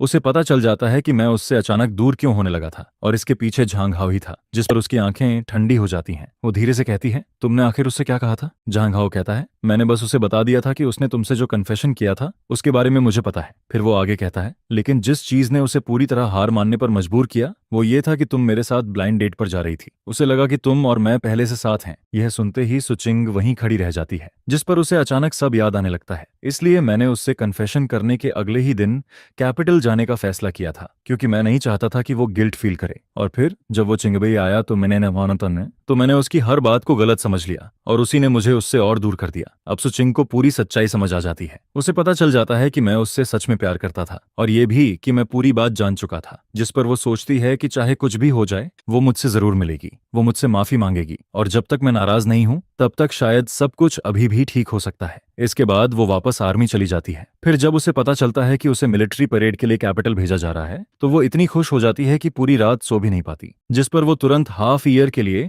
कैपिटल मिलिट्री रीजन में स्टडी करने की एप्लीकेशन भी दे देती है। तभी मेरी आवाज उसकी सोच को बीच में रोक देती है, अगर तुम्हें कुछ नहीं कहना तो मैं वापस जा रहा हूँ। यह सुनते ही सुचिंग अचानक होश में आती है। फिर वो जल्दी से मेरा हाथ पकड़ लेती है जब मैं उठकर जाने वाला होता हूँ। मत जाओ लिन्यू। मैं कुछ पल के लिए रुक जाता हूँ। उसकी आवाज में जो जिद होती है उसे सुनकर मुझे एक पल के लिए ऐसा इल्यूजन होने लगता है जो शायद कभी सच नहीं हो सकता। लेकिन फिर मैं सिर हिलाता हूँ और उसकी तरफ देखकर कहता हूँ, तुम आखिर मुझसे कहना क्या चाहती हो? जिस पर सुचिंग सामने बैठे हुए मुझे देखती है। वो मुझे बचपन से जानती थी। उसने कभी इमेजिन भी नहीं किया था कि उसके मन में मेरे लिए ऐसी फीलिंग्स होंगी। अगर उसे पहले पता होता तो शायद जिस दिन मैंने उससे कन्फेशन किया था उस दिन वो मुझे इतनी बेरहमी से रिजेक्ट नहीं करती, और ना ही झांग हाओ के साथ ब्लाइंड डेट पर जाती। लेकिन अब उसे अपने दिल की बात समझ आ गई थी, और शायद अभी भी बहुत देर नहीं हुई थी। जिस पर वो धीरे से कहती है, लिन्यू, पहले जो कुछ भी हुआ वो सब मेरी गलती थी, लेकिन अब मुझे साफ समझ आ गया है कि मैं भी तुम्हें पसंद करती हूँ। लेकिन वो अपनी बात पूरी भी नहीं कर पाती, क्योंकि मैं अचानक खड़ा हो जाता हूँ। मेरी आंखों में एक ऐसा इमोशन होता है जिसे वो समझ नहीं पाती। जिस पर उसकी बाकी बात गले में ही अटक जाती है। कुछ सेकंड बाद वो फिर जल्दी से कहती है, लिन्यू, मैं सच बोल रही हूँ, मैंने सब सोच लिया है। जब तक मैं तुम्हारे साथ रह सकती हूँ। लेकिन इससे पहले कि वो अपनी बात पूरी करे, मैं उसे सीधे रोक देता हूँ। नहीं, मैं अपनी मुट्ठी कस लेता हूँ ताकि अपने अंदर की सारी फीलिंग्स को दबा सकूं। फिर मैं उसकी तरफ देखकर साफ शब्दों में कहता हूँ, मैं अब सब छोड़ चुका हूँ, आगे से तुम मेरे लिए सिर्फ मेरी सिस्टर रहोगी। फिर मैं आगे कहता हूँ, और तुम ये भूल रही हो कि साल के आखिर में तुम्हारी और झांग हाओ की शादी होने वाली है। जिस पर सुचिंग तुरंत कहती है, मैं उसे सब साफ बता चुकी हूँ और मॉम डैड को भी समझा दूंगी, तुम्हें किसी बात का बर्डन लेने की जरूरत नहीं है। मैं उसकी तरफ देखता हूँ और पहली बार मुझे अपनी ही नजरों पर शक होने लगता है, क्योंकि मुझे लगता है कि वो हमेशा सिर्फ अपने बारे में सोचती आई है। जब उसे लगा कि वो मुझे पसंद नहीं करती तो उसने मुझे बिना सोचे रिजेक्ट कर दिया। उसने मुझे ये तक अलाउ नहीं किया कि मैं उसे पसंद कर सकूं। और जब झांग हाओ की वजह से उसने मुझे छोड़ दिया तब भी उसने पीछे मुड़कर नहीं देखा। लेकिन अब जब मैं फाइनली उसे छोड़ चुका हूं तो वो दोबारा मेरे सामने आकर खड़ी हो गई है, जिस पर मेरे दिल में एक अलग सी फीलिंग उठती है। फिर मैं उसकी तरफ देखकर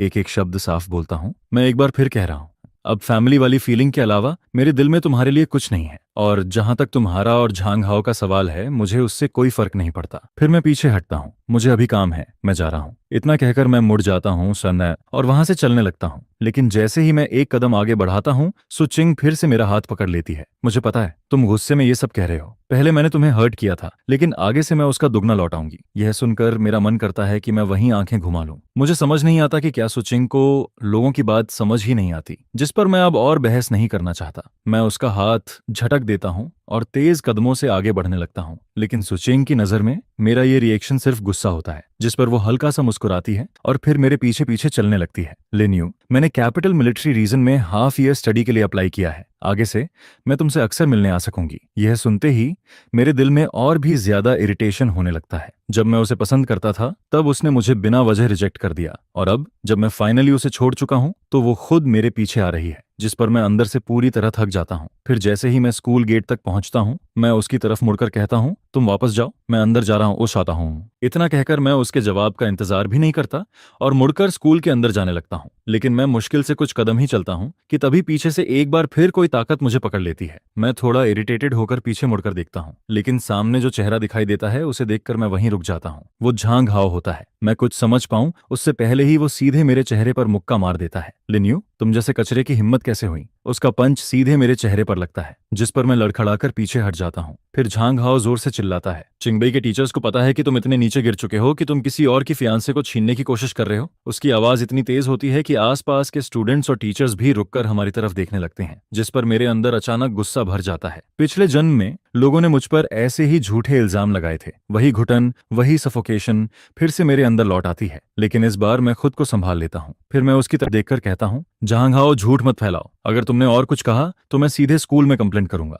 आखिर में तुम्हारा स्टूडेंट स्टेटस भी चला जाएगा। लेकिन झांग हाओ और भी जोर से बोलने लगता है, सब लोग देख लो, इसी ने मेरी फियानसी को मुझसे छीना है और अब मुझे उल्टा थ्रेटन कर रहा है। चुप रहो। तभी अचानक सुचिंग वहां आ जाती है। वो जल्दी से मेरे सामने खड़ी हो जाती है। उसकी आंखें इतनी ठंडी होती हैं जैसे वो किसी को मार देगी। उस वक्त उसे पहली बार बहुत पछतावा होता है। उसे लगता है कि उसने पहले मुझे क्यों नहीं समझा, जिस पर वो मुझे अपने पीछे कर देती है और धीरे से कहती है, तुम अंदर जाओ, यहां मैं संभाल लूंगी। लेकिन मैं सिर हिला देता हूं। अगर मैं इस वक्त चला गया तो मेरे ऊपर लगा ये दाग कभी नहीं मिटेगा। जिस पर झांग हाओ ये देखकर और भी पागल हो जाता है। वो गुस्से में चिल्लाता है, सुचिंग, मैं तुम्हारा फियांस हूं और तुम इसके सामने मेरी बेइज्जती कर रही हो। उसकी बात सुनकर आसपास खड़े लोग आपस में बातें करने लगते हैं। सब लोग मेरी और सुचिंग की तरफ देखने लगते हैं, जिस पर मेरा चेहरा सफेद पड़ जाता है। मैंने इतनी मुश्किल से चिंगबई में एडमिशन लिया था। मैं झांग हाओ को इसे बर्बाद नहीं करने दे सकता था। लेकिन तभी अचानक एक फेमिलियर आवाज सुनाई देती है, ब्रदर इन लॉ, आप ठीक से देखिए, ये लिन्यू है, आपकी फियंसी का छोटा भाई, आपका इमेजिनरी राइवल नहीं।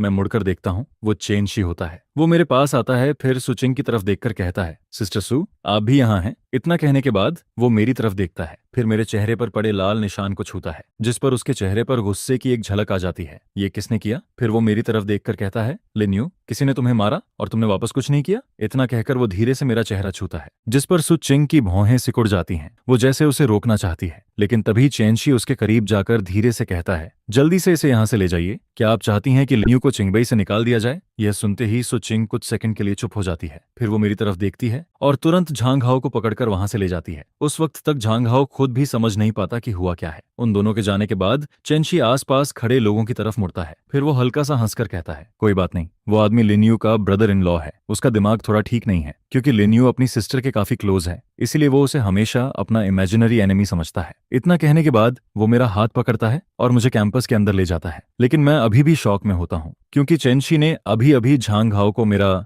ब्रदर इन लॉ कहा था। जब तक हम कैंपस के अंदर पहुंचते हैं तब तक भी मैं उसी बारे में सोच रहा होता हूँ। फिर अचानक मेरे चेहरे में हल्का सा दर्द होता है, जिस पर मैं फाइनली होश में आता हूँ। मैं धीरे से कहता हूँ, थैंक यू, अभी तुमने मेरी मदद की। जिस पर चेन शी मेरी तरफ देखकर कहता है, डॉर्मेट्री में मेडिसिन है, तुम्हारे चेहरे पर जल्दी कुछ लगाना पड़ेगा। मैं सिर हिला देता हूँ, लेकिन तभी मुझे फील होता है कि चेन शी थोड़ा गुस्से में है। जिस पर मैं धीरे से पूछता हूँ, क्या तुम नाराज हो? वो तुरंत कहता है, जिसने तुम्हें मारा उससे नहीं, मैं तुमसे नाराज हूँ। मैं उसकी तरफ हैरानी से देखता हूँ। फिर वो कहता है, किसी ने तुम्हें मारा और तुमने वापस कुछ नहीं किया। तुम्हारी सिस्टर तुम्हारे बगल में खड़ी थी, लेकिन वो तुम्हारी प्रोटेक्शन भी नहीं कर पाई। मैं कुछ सेकंड चुप रहता हूँ, फिर धीरे से कहता हूँ, तुम्हारी नजर सच में बहुत खराब है। वो मेरी तरफ देखता है जैसे समझ नहीं पाता। जिस पर मैं आगे कहता हूँ, तुम मुझे जानते हो फिर भी उसे पसंद करते हो? मुझे लगता है कि चेनशी समझ गया कि मैं क्या कहना चाहता हूँ, लेकिन फिर वो अचानक कहता है, फिंगैंग विलेज में ही मैंने देख लिया था, तुम उससे अलग हो। मैं उसकी तरफ देखकर धीरे से कहता हूँ, वो सब खत्म हो चुका है, आगे से वो सिर्फ मेरी सिस्टर रहेगी। यह सुनते ही चेनशी कुछ सेकंड के लिए चुप हो जाता है। वो लगातार मेरी तरफ देखता रहता है। उसकी नजरें इतनी सीधी होती हैं कि मुझे थोड़ा अनकंफर्टेबल फील होने लगता है। मैं कुछ बोलने ही वाला होता हूँ, तभी अचानक चेनशी मेरे करीब आ जाता है। उसकी आवाज बहुत धीमी होती है, अगर वो सब खत्म हो गया है तो क्या अब तुम मेरे साथ रहोगे? यह सुनते ही मैं पूरी तरह शॉक हो जाता हूँ। मैं उसकी तरफ देखता रह जाता हूँ और कुछ बोल ही नहीं पाता। हम दोनों बस एक दूसरे को देखते रहते हैं। तभी बगल से एक भारी आवाज आती है, तुम लोग क्या कर रहे हो? मैं तुरंत मुड़कर देखता हूँ। वो ल्यूवे होता है। वो डॉर्मेट्री में बैठकर लव लेटर लिख रहा था, लेकिन फिर उसे पता चला कि स्कूल गेट पर मेरे बारे में रूमर्स फैल रहे हैं। जिस पर वो तुरंत भागता हुआ नीचे आया, लेकिन यहाँ आकर उसने मुझे और चेनशी को एक दूसरे के बहुत करीब खड़ा देखा। हम दोनों की नजरें सिर्फ एक दूसरे पर होती हैं, जिस पर उसका दिल अचानक बैठ जाता है। मैं तुरंत होश में आता हूँ और जल्दी से चेनशी को थोड़ा पीछे धक्का देता हूँ। फिर मैं लियू वेई की तरफ देखकर उसे पहले की बात याद करके कहता हूँ, लियू वेई, बात वैसी नहीं है जैसी तुम सोच रहे हो। लेकिन तभी चेनशी अचानक बोल पड़ता है, तुम इसे एक्सप्लेन क्यों कर रहे हो? मैं कुछ पल के लिए चुप रह जाता हूँ। फिर लियू वे आगे आता है। वो सीधे चेनशी की तरफ देखता है, क्योंकि वो जानता है कि मैं तुम्हें पसंद करता हूँ। यह सुनते ही मैं वहीं फ्रीज हो जाता हूँ, जिस पर मुझे तुरंत फील होता है कि चेनशी की नजरें अब मेरी तरफ हैं और मैं उसकी तरफ देखने की हिम्मत नहीं कर पाता। मैं जल्दी से कोई बहाना सोचने लगता हूँ, लेकिन तभी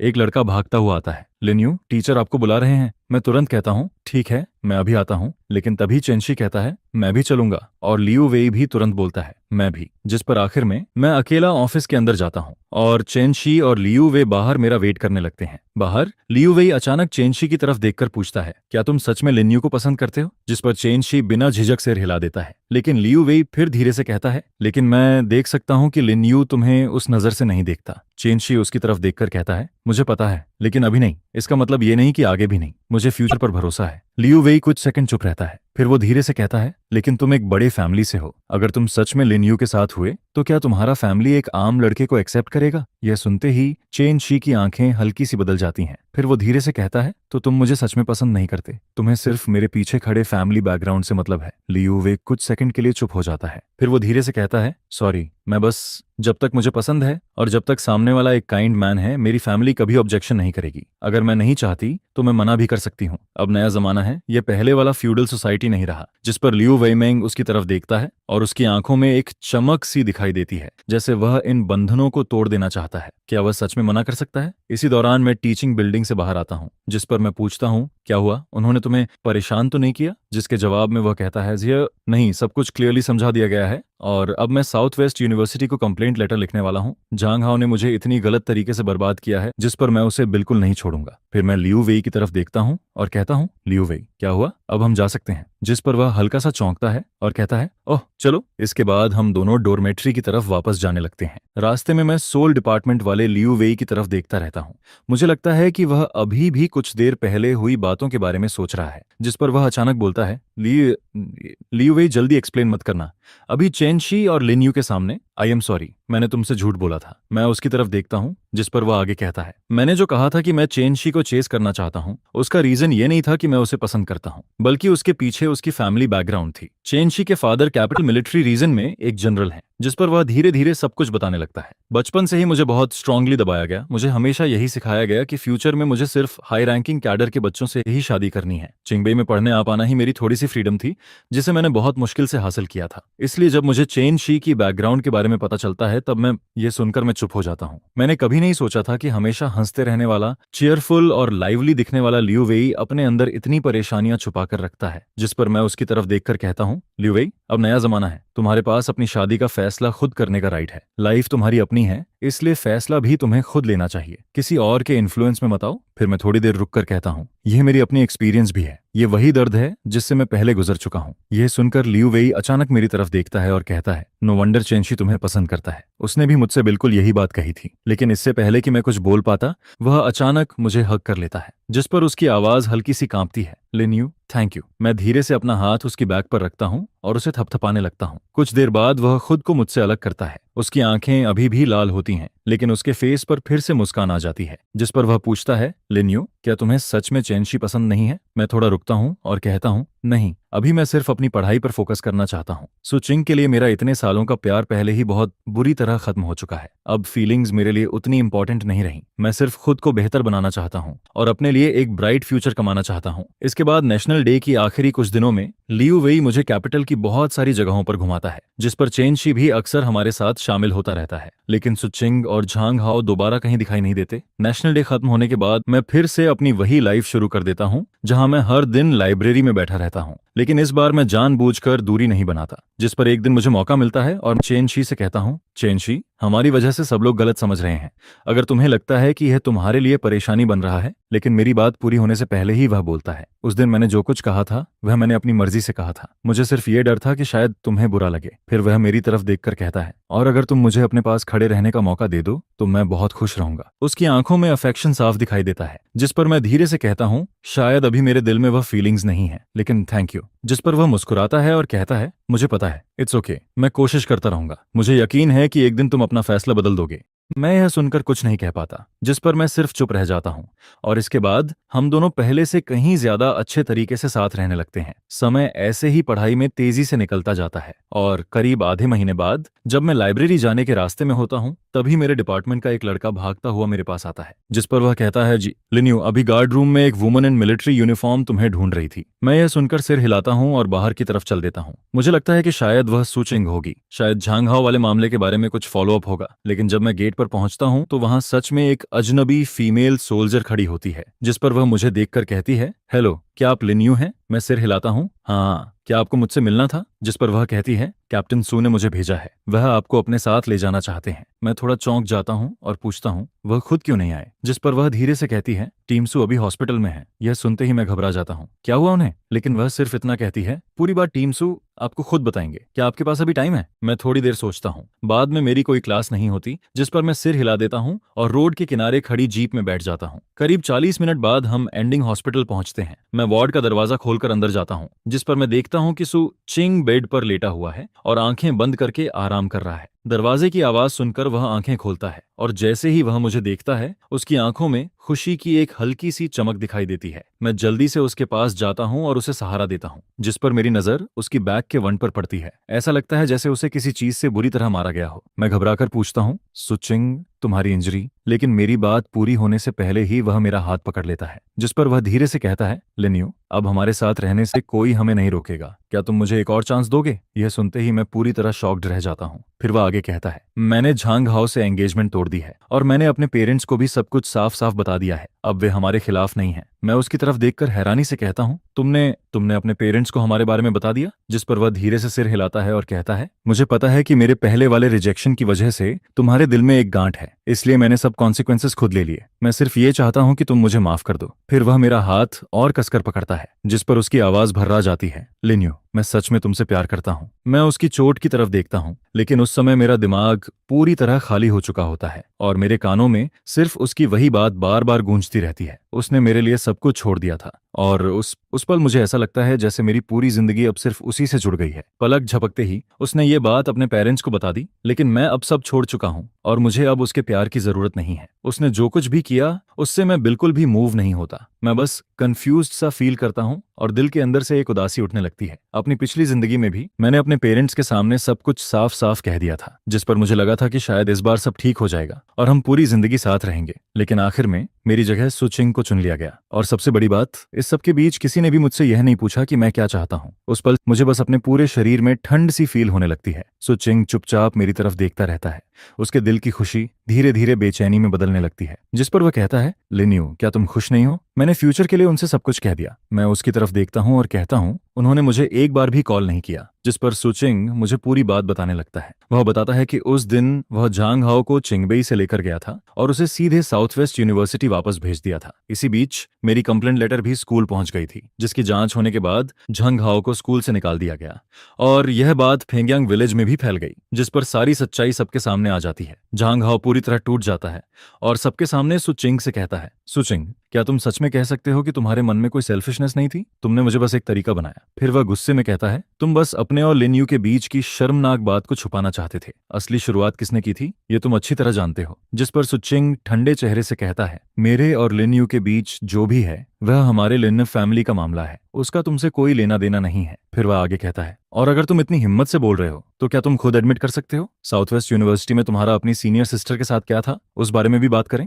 यह सुनकर झांग हाओ उसके वार्निंग वाले एक्सप्रेशन को देखता रह जाता है, लेकिन सुचिंग की तरफ से काफी देर तक कोई जवाब नहीं आता। दरअसल साउथ वेस्ट यूनिवर्सिटी में झांग हाओ एक सीनियर सिस्टर के साथ इन्वॉल्व था जो उसे पसंद करती थी।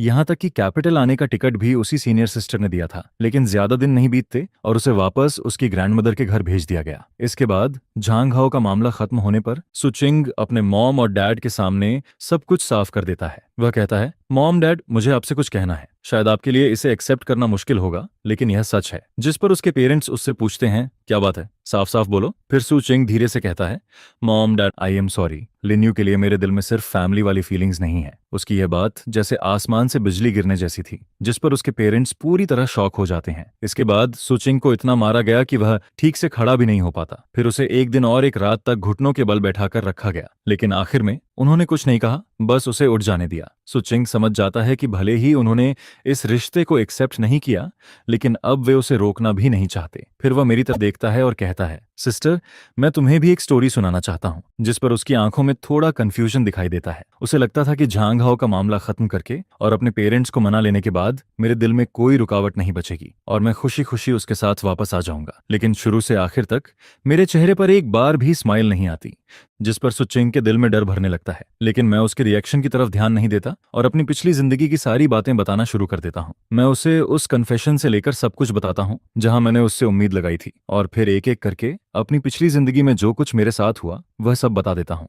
ये सब कहने के बाद मैं अपनी आंखें बंद करता हूँ और अपनी इमोशंस को फिर से दिल के अंदर दबा देता हूँ। फिर मैं उसकी तरफ देखता हूँ। मेरी आंखें गर्म जोशी से भरी होती हैं, लेकिन उनमें शांति भी होती है। मैं धीरे से कहता हूँ, आई एम सॉरी, मैं अब सब छोड़ चुका हूँ। फिर मैं आगे कहता हूँ, अब फ्यूचर में हम सिर्फ भाई बहन रहेंगे। यह सुनते ही सुचिंग का दिल जैसे एकदम डूब जाता है। उसके आंसू निकल आते हैं और उसके होंठ तक सफेद पड़ जाते हैं। अगर सुचिंग ने यह बात मुझे पिछली जिंदगी में कही होती तो क्या मुझे इतनी दर्दनाक जिंदगी से गुजरना पड़ता? लेकिन अब यह सब सोचकर मुझे सिर्फ अपनी पिछली जिंदगी के लिए दुख होता है। इस जिंदगी में मैं उसके पास कभी वापस नहीं जाऊंगा, लेकिन अब मुझे इन बातों की भी परवाह नहीं है, क्योंकि मैंने आगे बढ़ने का फैसला कर लिया है। और जब मैंने आगे बढ़ने का फैसला कर लिया है तो अब मुझे बार बार पीछे मुड़कर देखने की जरूरत नहीं है। जिस पर मैं उससे कहता हूँ, तुम आराम करो, मैं बाद में तुम्हें देखने आऊंगा। यह कहकर मैं मुड़ता हूँ और बाहर जाने लगता हूँ। तभी पीछे से सुचिंग की आवाज आती है, लिन्यू, सिर्फ एक कहानी की वजह से क्या तुम सच में मुझे छोड़ दोगे? जिस पर मैं रुक जाता हूँ। मेरी आवाज धीमी होती है और उसमें थोड़ा अंधेरा सा फील होता है। मैं कहता हूँ,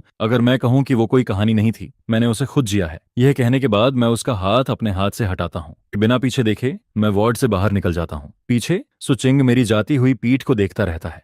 उसका दिल पूरी तरह टूट चुका होता है। वह समझ नहीं पाता, सब कुछ तो पहले ही ठीक हो चुका था, फिर भी वह मुझे क्यों खो रहा था। वह मानने को तैयार नहीं होता, क्योंकि पहले मैं उससे बहुत ज्यादा प्यार करता था। और जहां तक उस कहानी की बात थी, भले ही उसके दिल में बेचैनी थी, लेकिन वह भूत प्रेत या ऐसी चीजों पर यकीन नहीं करता था, जिस पर वह अपने मन में सोचता है, एक दिन मैं जरूर उसका फैसला बदल दूंगा। इसके बाद मैं हॉस्पिटल से बाहर निकल आता हूँ, लेकिन मैं सीधे स्कूल वापस नहीं जाता। इस बार फोन मेरे फादर उठाते हैं, जिस पर कुछ देर तक हम दोनों चुप रहते हैं। फिर मैं पहले बोलता हूँ, आप और मॉम कैसे हैं? कुछ देर बाद मेरे फादर की थकी हुई आवाज आती है, तुम्हारी मॉम बीमार है, लेकिन कोई बड़ी बात नहीं है, तुम्हें चिंता करने की जरूरत नहीं है। यह सुनकर मेरे दिल में एक कसक सी उठती है। मुझे पता है कि मेरे पेरेंट्स इतनी आसानी से ये सब एक्सेप्ट नहीं कर पाएंगे, लेकिन मैं ये नहीं समझ पाता कि उन्होंने मेरे और मेरी सिस्टर के मामले में आखिर क्यों कॉम्प्रोमाइज कर लिया। जिस पर मेरे फादर धीरे से कहते हैं, तुम्हारी मॉम और मैं अब इस मामले में कुछ नहीं कहेंगे। आगे फ्यूचर में अगर तुम वापस नहीं भी आए तो भी कोई बात नहीं है, हम अपना ख्याल खुद रख लेंगे।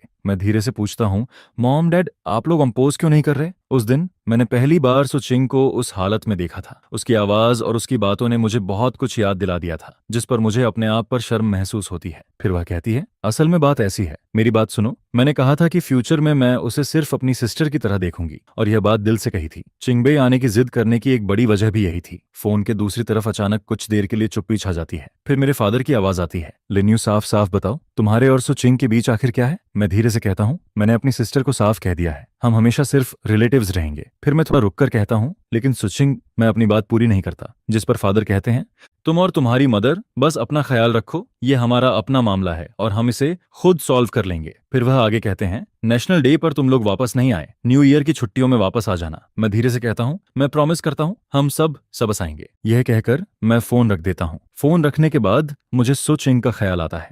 मैं बस यही उम्मीद करता हूँ कि वह कोई बेवकूफ़ी न करे। वैसे भी अब मैं नहीं चाहता कि मेरे पेरेंट्स मेरी वजह से और परेशान हों। जब मैं स्कूल वापस पहुंचता हूं तब रात काफी हो चुकी होती है। मैं डॉर्मेटरी के नीचे पहुंचता हूं, तभी मुझे चैनशी नीचे इधर उधर चलते हुए दिखाई देती है। वह मुझे देखते ही जल्दी से मेरे पास आती है और कहती है, चैनशी तुम कहाँ चले गए थे? तुम्हें पता है मैं पूरी दोपहर तुम्हारी वजह से परेशान थी। मैं थोड़ा रुककर कहता हूँ, सॉरी, मुझे अचानक जल्दी में जाना पड़ा था, मैं हॉस्पिटल गया था। यह सुनकर वह चौंक जाती है।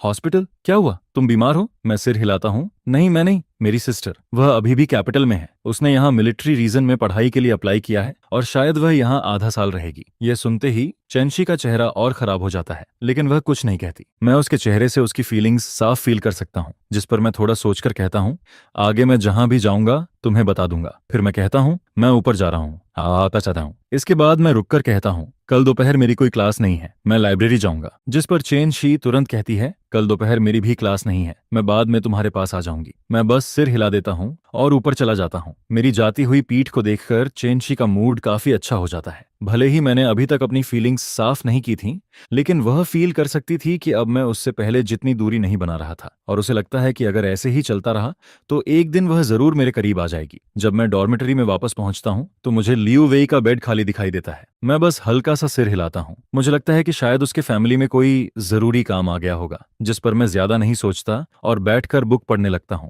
उधर मिलिट्री हॉस्पिटल में सुचिंग पूरी रात बेचैनी में सोती है और उसी रात उसे एक सपना आता है। सपने में मैं उससे अपने दिल की बात कहता हूँ, लेकिन वह मुझे मना कर देती है। फिर अगले दिन वह साउथ वेस्ट आर्मी चली जाती है और मैं कॉलेज एंट्रेंस एग्जाम में फेल हो जाता हूँ, जिस पर मेरा किसी कॉलेज में एडमिशन नहीं हो पाता। हालांकि मेरी मदर गुस्से में मुझे घर से निकाल देती है, लेकिन सुचिंग को पता होता है कि वह बस गुस्से में ऐसा कह रही है। उसे लगता है कि कुछ दिनों बाद मैं खुद वापस आ जाऊंगा, लेकिन दिन गुजरते जाते हैं, फिर साल भी गुजर जाते हैं और आखिर तक मैं कभी वापस नहीं आता। फिर मेरी मदर नफरत और दुख में मर जाती है और सुचिंग भी अंतहीन इंतजार के बीच अपने दिल की बात समझ पाती है, लेकिन वह लड़का जो बचपन से उसके साथ बड़ा हुआ था कभी वापस नहीं आता। यह सपना इतना रियल लगता है कि सुचिंग डरकर उठ बैठती है। उसके पूरे शरीर में ठंडक और डर फैल जाता है। वह तेज तेज सांस लेने लगती है और सपने के वो सारे सीन बार बार उसके दिमाग में घूमने लगते हैं। उसे सब कुछ इतना रियल फील होता है जैसे उसने सच में खुद यह सब जिया हो। तभी उसे दिन में मेरी कही हुई बात याद आती है और उसे एहसास होता है कि उसका सपना मेरी कहानी से बिल्कुल मिलता है। फिर अचानक मेरे वो शब्द उसके दिमाग में गूंजते हैं, अगर मैं कहूँ ये कोई कहानी नहीं है, ये सब मैंने खुद जिया है। यह याद आते ही सुचिंग की आंखों में तूफान सा भर जाता है, जिस पर वह सोचने लगती है, क्या इसलिए कन्फेशन वाले अगले ही दिन उसने मुझसे माफी मांग ली थी ताकि मैं ऑकवर्ड फील न करूं?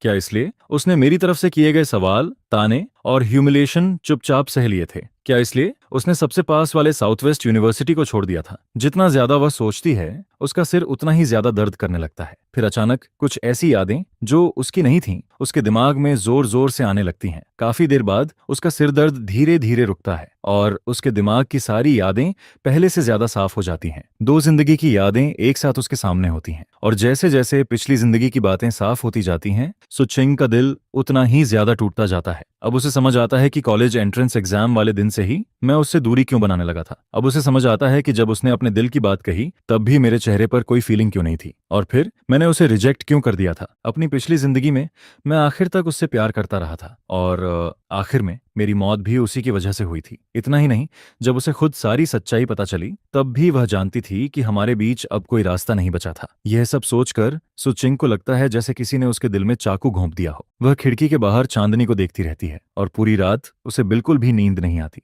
अगले दिन मैं अपने रूममेट्स के साथ क्लास में जाता हूँ, लेकिन मैं लियू वेई का इंतजार करता रहता हूँ और वह नहीं आती। स्कूल शुरू होने के बाद से उसने एक भी क्लास मिस नहीं की थी, जिस पर मैं क्लास खत्म होने के बाद डॉर्मेट्री वापस जाकर देखता हूँ, लेकिन वह वहां भी नहीं होती। मेरे दिल में अचानक एक बुरा एहसास फैलने लगता है। फिर मैं लाइब्रेरी में बैठता हूँ, लेकिन मेरा ध्यान बिल्कुल नहीं लगता। मैं काफी देर से बुक खोले बैठा रहता हूँ, लेकिन मैंने बहुत देर से उसका एक भी पेज नहीं पलटा होता। तभी मेरे पास बैठी दो लड़कियां बात करने लगती हैं। एक लड़की कहती है, तुम क्या सोच रहे हो, तुमने काफी देर से पेज ही नहीं पलटा। दूसरी लड़की कहती है, आज पूरा दिन लियू वेई दिखाई नहीं दी, वह क्लास में भी नहीं आई, मुझे उसकी थोड़ी चिंता हो रही है। पहली लड़की कहती है, चिंता मत करो, वो कोई बच्ची नहीं है। फिर वह धीरे से कहती है, लेकिन सच में वह बहुत बेचारा है, इतनी मुश्किल से चिंगबेई में एडमिशन लिया और उसके फादर अब उसे ड्रॉप आउट करवाना चाहते हैं। दूसरी लड़की कहती है, मैंने सुना है उसका फादर स्कूल आकर बहुत हंगामा कर रहा था। फिर वह कहती है, और उसके साथ जो लड़का था वह शायद चाइनीज डिपार्टमेंट का था, उसका नाम क्या था। यह सुनते ही मैं अचानक खड़ा हो जाता हूँ, जिस पर दोनों लड़कियां डरकर मेरी तरफ देखने लगती हैं। वो लोग अभी कहाँ हैं? जिस पर उनमें से एक लड़की कहती है,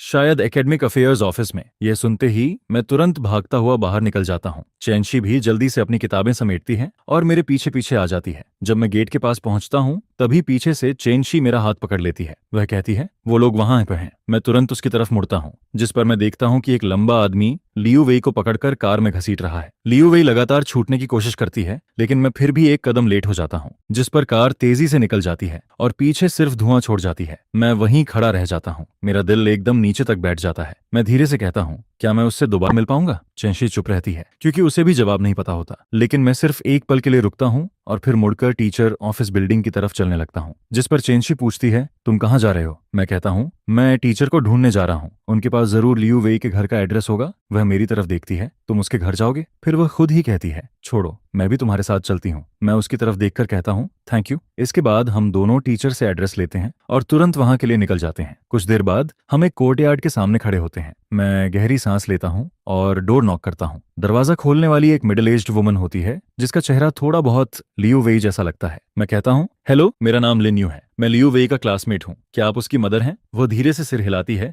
लेकिन हमें थोड़ा गार्ड होकर देखती है, जिस पर मैं हल्की सी स्माइल के साथ कहता हूँ, आंटी, मैंने सुना। लेकिन मेरी बात पूरी होने से पहले ही अंदर से लियू वेई की आवाज आती है। वह जोर से चिल्लाती है, अगर आप मुझे मारना चाहते हैं तो मार दीजिए, लेकिन मैं स्कूल जरूर जाऊंगी और मैं इस घर से भी निकल जाऊंगी जहां मैं हर दिन घुटती हूँ। मैं और चैनशी एक दूसरे की तरफ देखते हैं और फिर बिना कुछ सोचे अंदर की तरफ भागते हैं। अंदर जाते ही हमें लियू वेई की मदर रोते हुए दिखाई देती है। वह कह रही होती है, उसे मत मारो, वह हमारा इकलौता बेटा है, तुम मेरी जान ले लोगे। जिस पर मैं सीधे अंदर वाले कमरे में भागता हूँ और वहां मैं देखता हूँ कि एक मिडिल एज्ड आदमी हाथ में बेंत लेकर लियू वेई को मारने जा रहा होता है। मैं बिना सोचे समझे उसके सामने आ जाता हूँ और लियू वेई के आगे खड़ा हो जाता हूँ। वह आदमी शायद अपनी वाइफ को समझकर हाथ रोक लेता है, लेकिन जब वह मुझे देखता है तो उसका चेहरा सख्त हो जाता है। वह भौहें चढ़ाकर कहता है, तुम कौन हो और मेरे घर में क्या कर रहे हो? लियू वे शॉकर्ड होकर मेरी तरफ देखती है। लिन्यू, तुम यहाँ क्यों आए? मैं उसकी तरफ देखता हूँ, फिर उसके फादर से कहता हूँ, अंकल, मेरा नाम लिन्यू है, मैं लियू वेई का क्लासमेट हूँ। लेकिन वह गुस्से में कहते हैं, अब लियू वे आगे नहीं पढ़ेगी, इसलिए उसका कोई क्लासमेट भी नहीं है, तुम लोग यहाँ से चले जाओ और दोबारा मत आना। मैं उनकी तरफ देखता हूँ और धीरे से पूछता हूँ, अंकल,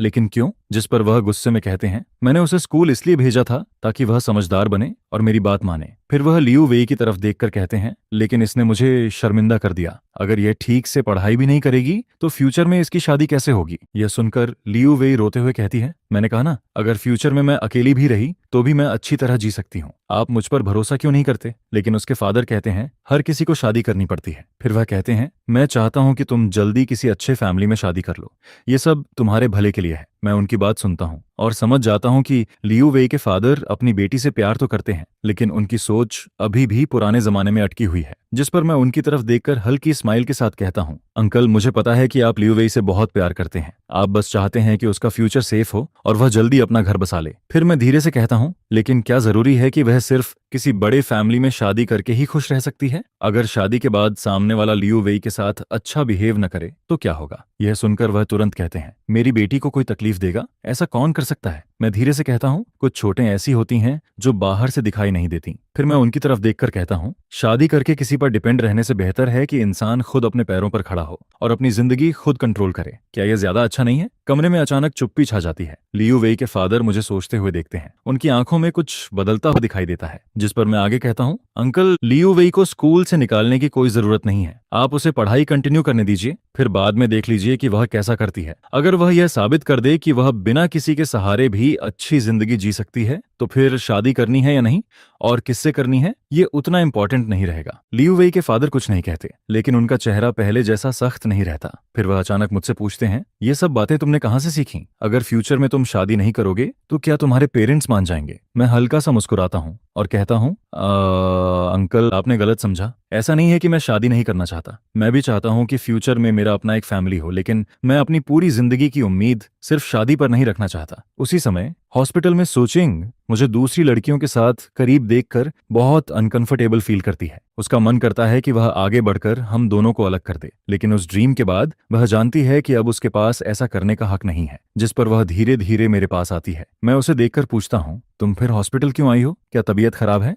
वह सिर हिलाती है, नहीं, मेरा एक फ्रेंड घायल है। फिर वह मेरी तरफ देखकर कहती है, लिन्यू क्या हम कहीं और बात कर सकते हैं? कल जो स्टोरी तुमने मुझे सुनाई थी उसके बारे में मुझे तुमसे कुछ कहना है। यह सुनकर मैं थोड़ा रुक जाता हूँ। मेरे मन में तुरंत एक ख्याल आता है, क्या उसे पिछली जिंदगी की बातें याद आ गईं? कुछ देर बाद हम हॉस्पिटल के बाहर खड़े होते हैं, जिस पर मैं उससे पूछता हूँ, तुम मुझसे क्या कहना चाहती हो? सुचिंग मेरी तरफ देखती है, उसकी आंखों में गिल्ट साफ दिखाई देता है। फिर वह धीरे से कहती है, लिन्यू आई एम सॉरी, पिछली जिंदगी में जो कुछ भी हुआ मुझे सब याद आ गया है। मेरी वजह से तुम्हारी जिंदगी खराब हुई, उसके लिए मैं सच में माफी चाहती हूँ। यह सुनते ही मेरी आंखें तुरंत लाल हो जाती हैं, जैसे पिछली जिंदगी के सारे दुख, सारी शिकायतें और सारी तकलीफें एक साथ वापस आ गई हों। शायद मैं बहुत समय से इसी पल का इंतजार कर रहा था। सुचिंग मुझे लाल आंखों से देखती है, वह खुद भी थोड़ी घबराई हुई होती है। फिर वह कहती है, लिन्यू प्लीज मत रो, ये सब मेरी गलती थी, मैं गलत थी, क्या तुम मुझे माफ कर सकते हो? फिर वह धीरे से कहती है, मैं जानती हूँ कि पिछली जिंदगी के बाद हमारे बीच अब कुछ भी नहीं हो सकता, लेकिन फ्यूचर में क्या तुम मुझसे दूर मत होना? मैं हमेशा तुम्हारी सिस्टर बनकर रह सकती हूँ, क्या ये ठीक है? मैं उसकी गर्म आंखों की तरफ देखता हूँ। एक पल के लिए मुझे लगता है जैसे मेरी पुरानी वाली सिस्टर वापस आ गई हो, जिस पर मैं हल्का सा मुस्कुराता हूँ और कहता हूँ, तुम हमेशा मेरी सिस्टर रहोगी।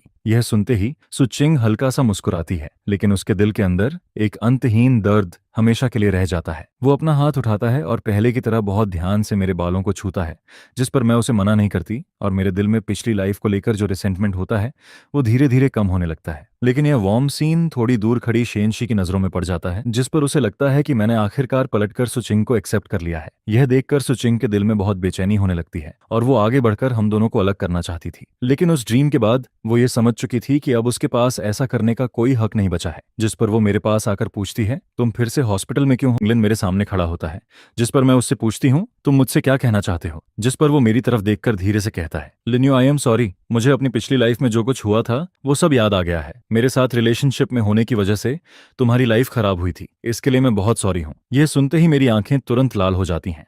ऐसा लगता है जैसे पिछली लाइफ में जो भी शिकायतें, दर्द और दुख मैंने सहा था वो सब इसी पल का इंतजार कर रहे थे। सोचिंग मुझे लाल आंखों से देखती है, वो खुद भी थोड़ा घबरा जाती है और समझ नहीं पाती कि क्या करे, जिस पर वो जल्दी से कहती है, लिन्यू प्लीज मत रो, ये सब मेरी गलती थी, मेरी सिस्टर की गलती थी, क्या तुम मुझे माफ कर सकती हो? उसे खुद को सिस्टर कहते सुनकर मेरे दिल में अचानक से एक अजीब सी खुशी होने लगती है, जिस पर मैं धीरे से कहती हूँ, लिन्यू अब जब तुम्हें पिछली लाइफ की सारी बातें पता चल गई हैं तो तुम भी जानती हो कि अब हमारे बीच कुछ नहीं हो सकता, लेकिन फ्यूचर में मुझसे दूर मत होना, तुम हमेशा मेरी सिस्टर बनकर रह सकती हो, क्या ये ठीक है? मेरी बात सुनकर सुचिंग मेरी तरफ देखती रह जाती है, उसकी आंखों में वही पुरानी वार्मथ दिखाई देती है। एक पल के लिए ऐसा लगता है जैसे मेरी पुरानी सिस्टर वापस आ गई है, जिस पर मैं मुस्कुराते हुए कहती हूँ, तुम हमेशा मेरी सिस्टर रहोगी। यह सुनकर सुचिंग हल्का सा मुस्कुराती है, लेकिन उसके दिल में एक बहुत गहरी कड़वाहट अब भी बनी रहती है। फिर वो अपना हाथ उठाती है और पहले की तरह बहुत धीरे से मेरे बालों को छूती है, जिस पर मैं उसे फिर से मना नहीं करती, और मेरे दिल में पिछली लाइफ को लेकर जो गुस्सा था वो धीरे धीरे शांत होने लगता है। ऐसा लगता है जैसे अब सब खत्म हो गया है और आगे फ्यूचर पहले से बेहतर होने वाला है। लेकिन यह वार्म सीन फिर से थोड़ी दूर खड़ी शेनशी देख लेती है, जिस पर उसे और भी ज्यादा यकीन हो जाता है कि मैंने सुचिंग को एक्सेप्ट कर लिया है। हमारे चेहरों पर मुस्कान देखकर वो बहुत डिसअपॉइंटेड हो जाती है। इसके बाद उसके दिल में फिर से गुस्सा आने लगता है। वो खुद पर नाराज होती है कि उसने अभी तक हार नहीं मानी,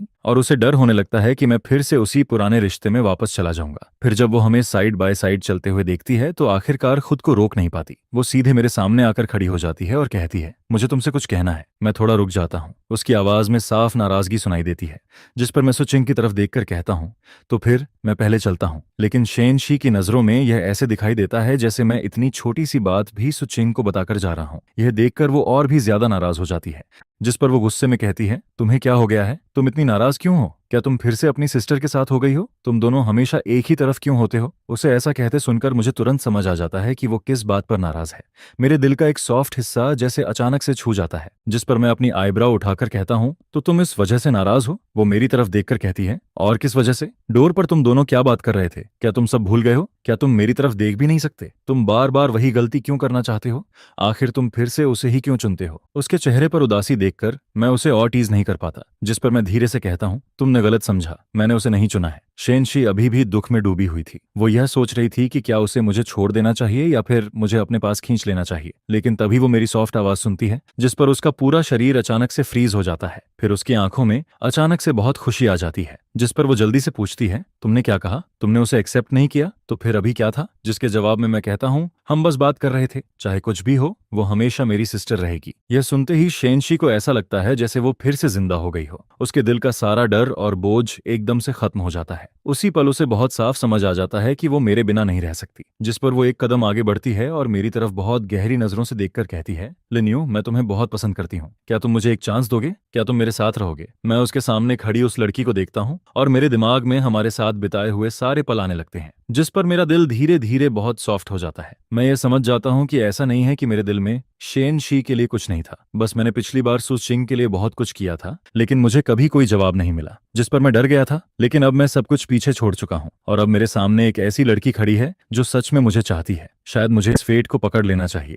जिस पर मैं धीरे से उसके कान को छूता हूँ और आखिरकार हल्के से सिर हिलाता हूँ। यह देखकर शेनशी की आंखें बड़ी हो जाती हैं, जिस पर वो जल्दी से पूछती है, लिन्यू, क्या तुमने सच में हाँ कह दिया? मैं उसकी नजरों में देखता हूँ और फिर धीरे से सिर हिलाता हूँ। यह देखकर शेनशी बहुत एक्साइटेड हो जाती है। फिर वो धीरे से अपना हाथ आगे बढ़ाती है और मेरे बगल में लटक रहे हाथ को पकड़ने की कोशिश करती है। जब मेरा हाथ पूरी तरह उसकी हथेली में आ जाता है तो उसके दिल में एक अजीब सी सेटिस्फैक्शन भर जाती है, जिस पर वो मुस्कुराकर कहती है, लिन्यू, मैं फ्यूचर में तुम्हारा बहुत अच्छे से ख्याल रखूंगी। इसके बाद हम दोनों वापस क्लिनिक के बाहर आ जाते हैं। तभी उसी समय लियू वेई वहां से बाहर निकलता है, जिस पर वो पूछता है, क्या हुआ? सब ठीक है? कोई सीरियस बात तो नहीं है? मैं सिर हिलाकर कहता हूँ, नहीं, कुछ नहीं। इसके बाद हम तीनों साथ में हॉस्पिटल से बाहर निकलने लगते हैं। फिर जैसे ही मैं कार में बैठने वाला होता हूँ, लियू वेई हमेशा की तरह मेरे लिए बैक सीट में जगह छोड़ देता है। लेकिन इस बार शेनशी उससे पहले को ड्राइवर वाली सीट का डोर खोल देती है। यह देखकर लियू वेई एक पल के लिए रुक जाता है। फिर वो हम दोनों को बार बार देखकर कहता है, तुम दोनों को क्या हुआ है? आखिर चल क्या रहा है? जिस पर शेनशी अपनी आईब्रो उठाकर मुस्कुराती है और कहती है, जो तुम सोच रहे हो वही। लियू वेई यह सुनकर पूरी तरह शॉक हो जाता है। फिर वो जल्दी से कहता है, रुको, तुमने उसकी कन्फेशन एक्सेप्ट कर ली? जिस पर मैं उसे देखकर हल्का सा मुस्कुरा देता हूँ, क्योंकि इस बार मैं यह बात छुपाना नहीं चाहता था। थोड़ा सा ऑकवर्ड तो था, लेकिन जब लियू वेई ने बात खोल ही दी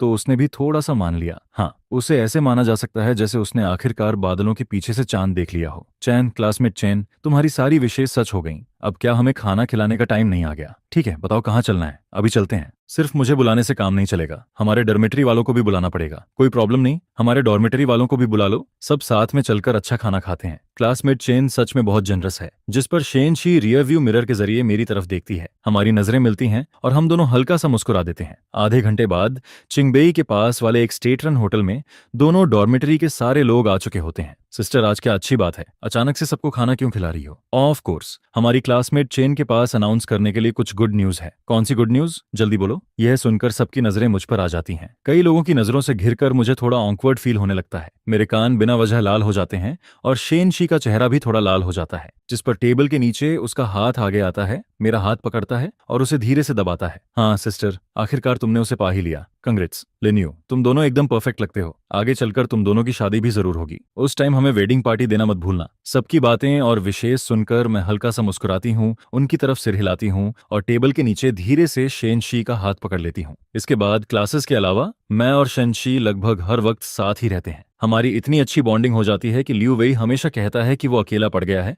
और उसे बहुत जेलसी हो रही है। मुझे ऐसा फील होता है जैसे मैं आखिरकार उसके साथ हूँ। मेरा मन करता है कि मैं हर वक्त उसके साथ ही रहूं और धीरे धीरे मैं भी अपने अंदर का डर छोड़ने लगती हूँ। कभी कभी सुचिंग मुझे खाने के लिए बाहर बुलाती है और मैं भी मान जाती हूँ, लेकिन पूरे टाइम मैं उसे सिर्फ अपनी सिस्टर की तरह ही ट्रीट करती हूँ और मेरे मन में कोई और फीलिंग नहीं आती। इसी तरह दिन गुजरते रहते हैं और देखते ही देखते ठंडी विंटर आ जाती है। उस दिन मैं व्हाइट पैडेड जैकेट पहनकर लाइब्रेरी जा रही होती हूँ। एग्जाम आने वाले हैं तुम्हें जल्दी रिव्यू करना चाहिए। तुम तो वैसे भी इतने सीरियस हो, तुम्हें रिव्यू करने की जरूरत ही नहीं है। ज्यादा टायर्ड मत हो जाना। कोई बात नहीं, मैं टायर्ड नहीं हूँ। हम दोनों साइड बाय साइड लाइब्रेरी की तरफ जा रहे होते हैं, तभी रास्ते में हमें लियू वेई और लिन यू मिल जाते हैं, जो अभी अभी स्कूल गेट की तरफ से आए होते हैं। तुम्हारी सिस्टर फिर से आई है। वो अभी स्कूल गेट पर खड़ी है। ठीक है, मुझे पता है। वो फिर से यहाँ क्यों आई है? क्या अब सोल्जर बनने के बाद उसके पास इतना फ्री टाइम है? तुम पहले लाइब्रेरी जाओ, मैं थोड़ी देर में आता हूँ। मैं भी तुम्हारे साथ स्कूल गेट तक चलती हूँ। जब सुचिंग मुझे देखती है तो उसकी आंखों में हल्की सी मुस्कान आ जाती है, लेकिन जैसे ही वो मेरे पास खड़ी लड़की को देखती है, उसके चेहरे की स्माइल थोड़ी कम हो जाती है। सिस्टर, क्या काम था? कुछ दिनों बाद तुम छुट्टियों में घर जाने वाली हो, लेकिन मैं साल के आखिर तक वापस नहीं आ पाऊंगी, इसलिए मैं तुम्हें पहले से बताने आई थी। और मैं तुमसे यह भी पूछना चाहती थी कि तुम कब जा रही हो। मैंने तुम्हारे लिए पहले ही टिकट बुक कर लिया है, जरूरत नहीं है। मैं लिन यू के साथ वापस जाऊंगी और टिकट भी हमने साथ में ही बुक कर लिया है। अच्छा है, तुम दोनों साथ में वापस जाओ, अब मुझे चिंता नहीं होगी। इतना कहने के बाद हमारे बीच कुछ देर के लिए चुप्पी छा जाती है। मैं चलती हूँ, तुम लोग अंदर जाओ। ठीक है, हम लोग चलते हैं। तुम ड्राइव सेफली। इतना कहकर मैं और शेन शी मुड़कर स्कूल गेट के अंदर चले जाते हैं। सुचिंग हमें साइड बाय साइड जाते हुए देखती रहती है। उसके सामने वो लड़की मेरे कान के पास झुकती है और कुछ कहती है, जिसे देखकर मेरे होंठों पर हल्की सी मुस्कान आ जाती है। यह देखकर सुचिंग के दिल में सिर्फ कड़वाहट रह जाती है। अगर उस टाइम उसने अलग फैसला लिया होता तो आज मेरे बगल में खड़ी लड़की शेनशी नहीं बल्कि वो खुद होती। लेकिन अफसोस, दुनिया में ऐसा नहीं होता। एग्जाम खत्म होने के बाद मैं शेनशी के साथ फेंगयांग विलेज वापस आती हूँ, या फिर यूं कहो, लिन के घर के सामने वही सफेद सांताना आकर रुकती है। मैं कार से उतरने ही वाली होती हूँ, तभी शेनशी मेरा हाथ पकड़ लेती है। वो थोड़ा हेजिटेट करती है और फिर कहती है, तुमने कहा था ना मैं भी तुम्हारे साथ अंदर चलूं, अंकल और आंटी से मिलूं, कैसा रहेगा? ठीक है, लेकिन मैं पहले घर वालों को बता देती हूँ, फिर तुम आना। ठीक है। लेकिन इतना कहने के बाद भी वो मेरा हाथ नहीं छोड़ती। मैं कुछ कहने ही वाली होती हूँ, तभी कार के बाहर से मॉम की आवाज आती है, लिन यू। यह सुनते ही मैं घबरा जाती हूँ। मैं जल्दी से सिर घुमाती हूँ और ऐसा दिखाने लगती हूँ जैसे हम दोनों बस नॉर्मली बैठे थे। फिर मैं पलटकर शेन शी को घूरती हूँ, लेकिन वो पकड़ जाने पर भी बिल्कुल परेशान नहीं होती, बल्कि उसके चेहरे पर वही एक्सप्रेशन होता है जैसा वो चाहती थी। जिस पर हम दोनों जल्दी से कार से नीचे उतर जाते हैं। मॉम, डैड, मैं आ गई। अंकल, आंटी, नमस्ते, मेरा नाम शेनशी है। मॉम की नजर हम दोनों पर पड़ती है। उनका एक्सप्रेशन थोड़ा अजीब हो जाता है। फिर वो शेनशी से कहती हैं, मुझे पता है तुम लिन यू की क्लासमेट हो, उसे सेफली वापस लाने के लिए थैंक यू। बहुत ठंड है, अब तुम जल्दी से घर चली जाओ। शेनशी ने नहीं सोचा था कि उन्हें सीधे ऐसे वापस भेज दिया जाएगा, जिस पर वो थोड़ा कंफ्यूज्ड हो जाती है। मैं भी कुछ सेकंड्स के लिए समझ नहीं पाती, लेकिन फिर तुरंत रिएक्ट करती हूँ। घर के अंदर आते ही मॉम और डैड मुझसे शेनशी के बारे में पूछने लगते हैं, तुम और वो शेनशी, क्या तुम दोनों? मुझे पता था कि अब मैं यह बात छुपा नहीं सकती, इसलिए मैं धीरे से सिर हिला देती हूँ। सुचिंग, उसकी सिस्टर को भी अब पता है और अब हमारे रिलेशन अच्छे हैं। मॉम, डैड, आपको अब आगे किसी बात की चिंता करने की जरूरत नहीं है। यह सुनकर दोनों थोड़ा राहत की सांस लेते हैं और देखते ही देखते शाम हो जाती है, जिस पर मॉम अचानक पूछती हैं, सुचिंग ने नहीं कहा था कि वो आज वापस आने वाली है? अब तो दोपहर भी हो चुकी है, अभी तक वो वापस क्यों नहीं आई? मॉम, आप टेंशन मत लो, सिस्टर ने कहा था कि वो वापस आएगी। तभी बाहर से मॉम की आवाज आती है, सिस्टर वापस आ गई। घर के बाहर एक जीप आकर रुकती है और सुचिंग उसमें से नीचे उतरती है। मॉम, लिन यू, मैं वापस आ गई। अच्छा हुआ तुम आ गई। मुझे डर था कि कहीं तुम न्यू ईयर ईव का डिनर मिस ना कर दो, जिसके बाद हम चारों एक साथ बैठते हैं और खुशी खुशी रियूनियन डिनर खाने लगते हैं। डिनर के दौरान डैड और सुचिंग दोनों थोड़ी वाइन पी लेते हैं, जिस पर कुछ ही देर में दोनों को हल्का नशा होने लगता है। फिर मॉम डैड को सहारा देकर रूम में आराम करने ले जाती हैं। वहीं दूसरी तरफ सुचिंग के चेहरे पर भी हल्का सा नशा दिखाई देने लगता है। वो अपना आधा सिर चेयर पर टिकाकर बैठी रहती है, जिस पर मैं उसे देखकर कहती हूँ, सिस्टर, तुम भी ड्रंक हो गई हो। लिन यू, मैंने तुमसे कभी नहीं पूछा, क्या तुम अब खुश हो? ओह ऑफ कोर्स, मैं अब बहुत खुश हूँ। यह सुनकर वो हल्का सा मुस्कुराती है। फिर वो कहती है, अच्छा है, चलो बाहर चलते हैं, मैंने कुछ फायरवर्क्स खरीदे हैं, चलो उन्हें साथ में जलाते हैं। ठीक है। जिसके बाद मैं फेरी स्टिक हाथ में लेती हूँ और यार्ड में खुशी खुशी उसे घुमाने लगती हूँ। सुचिंग मेरी तरफ देखती रहती है। मेरे चेहरे की ब्राइट स्माइल देखकर उसके दिल में फिर वही पुरानी फीलिंग्स उठने लगती हैं, लेकिन आखिर में वो बस हल्का सा मुस्कुरा देती है, क्योंकि उसके लिए मेरी सिस्टर बनकर मेरे पास खड़े रहना ही शायद सबसे बड़ी चीज थी जो गॉड ने उसे दी थी।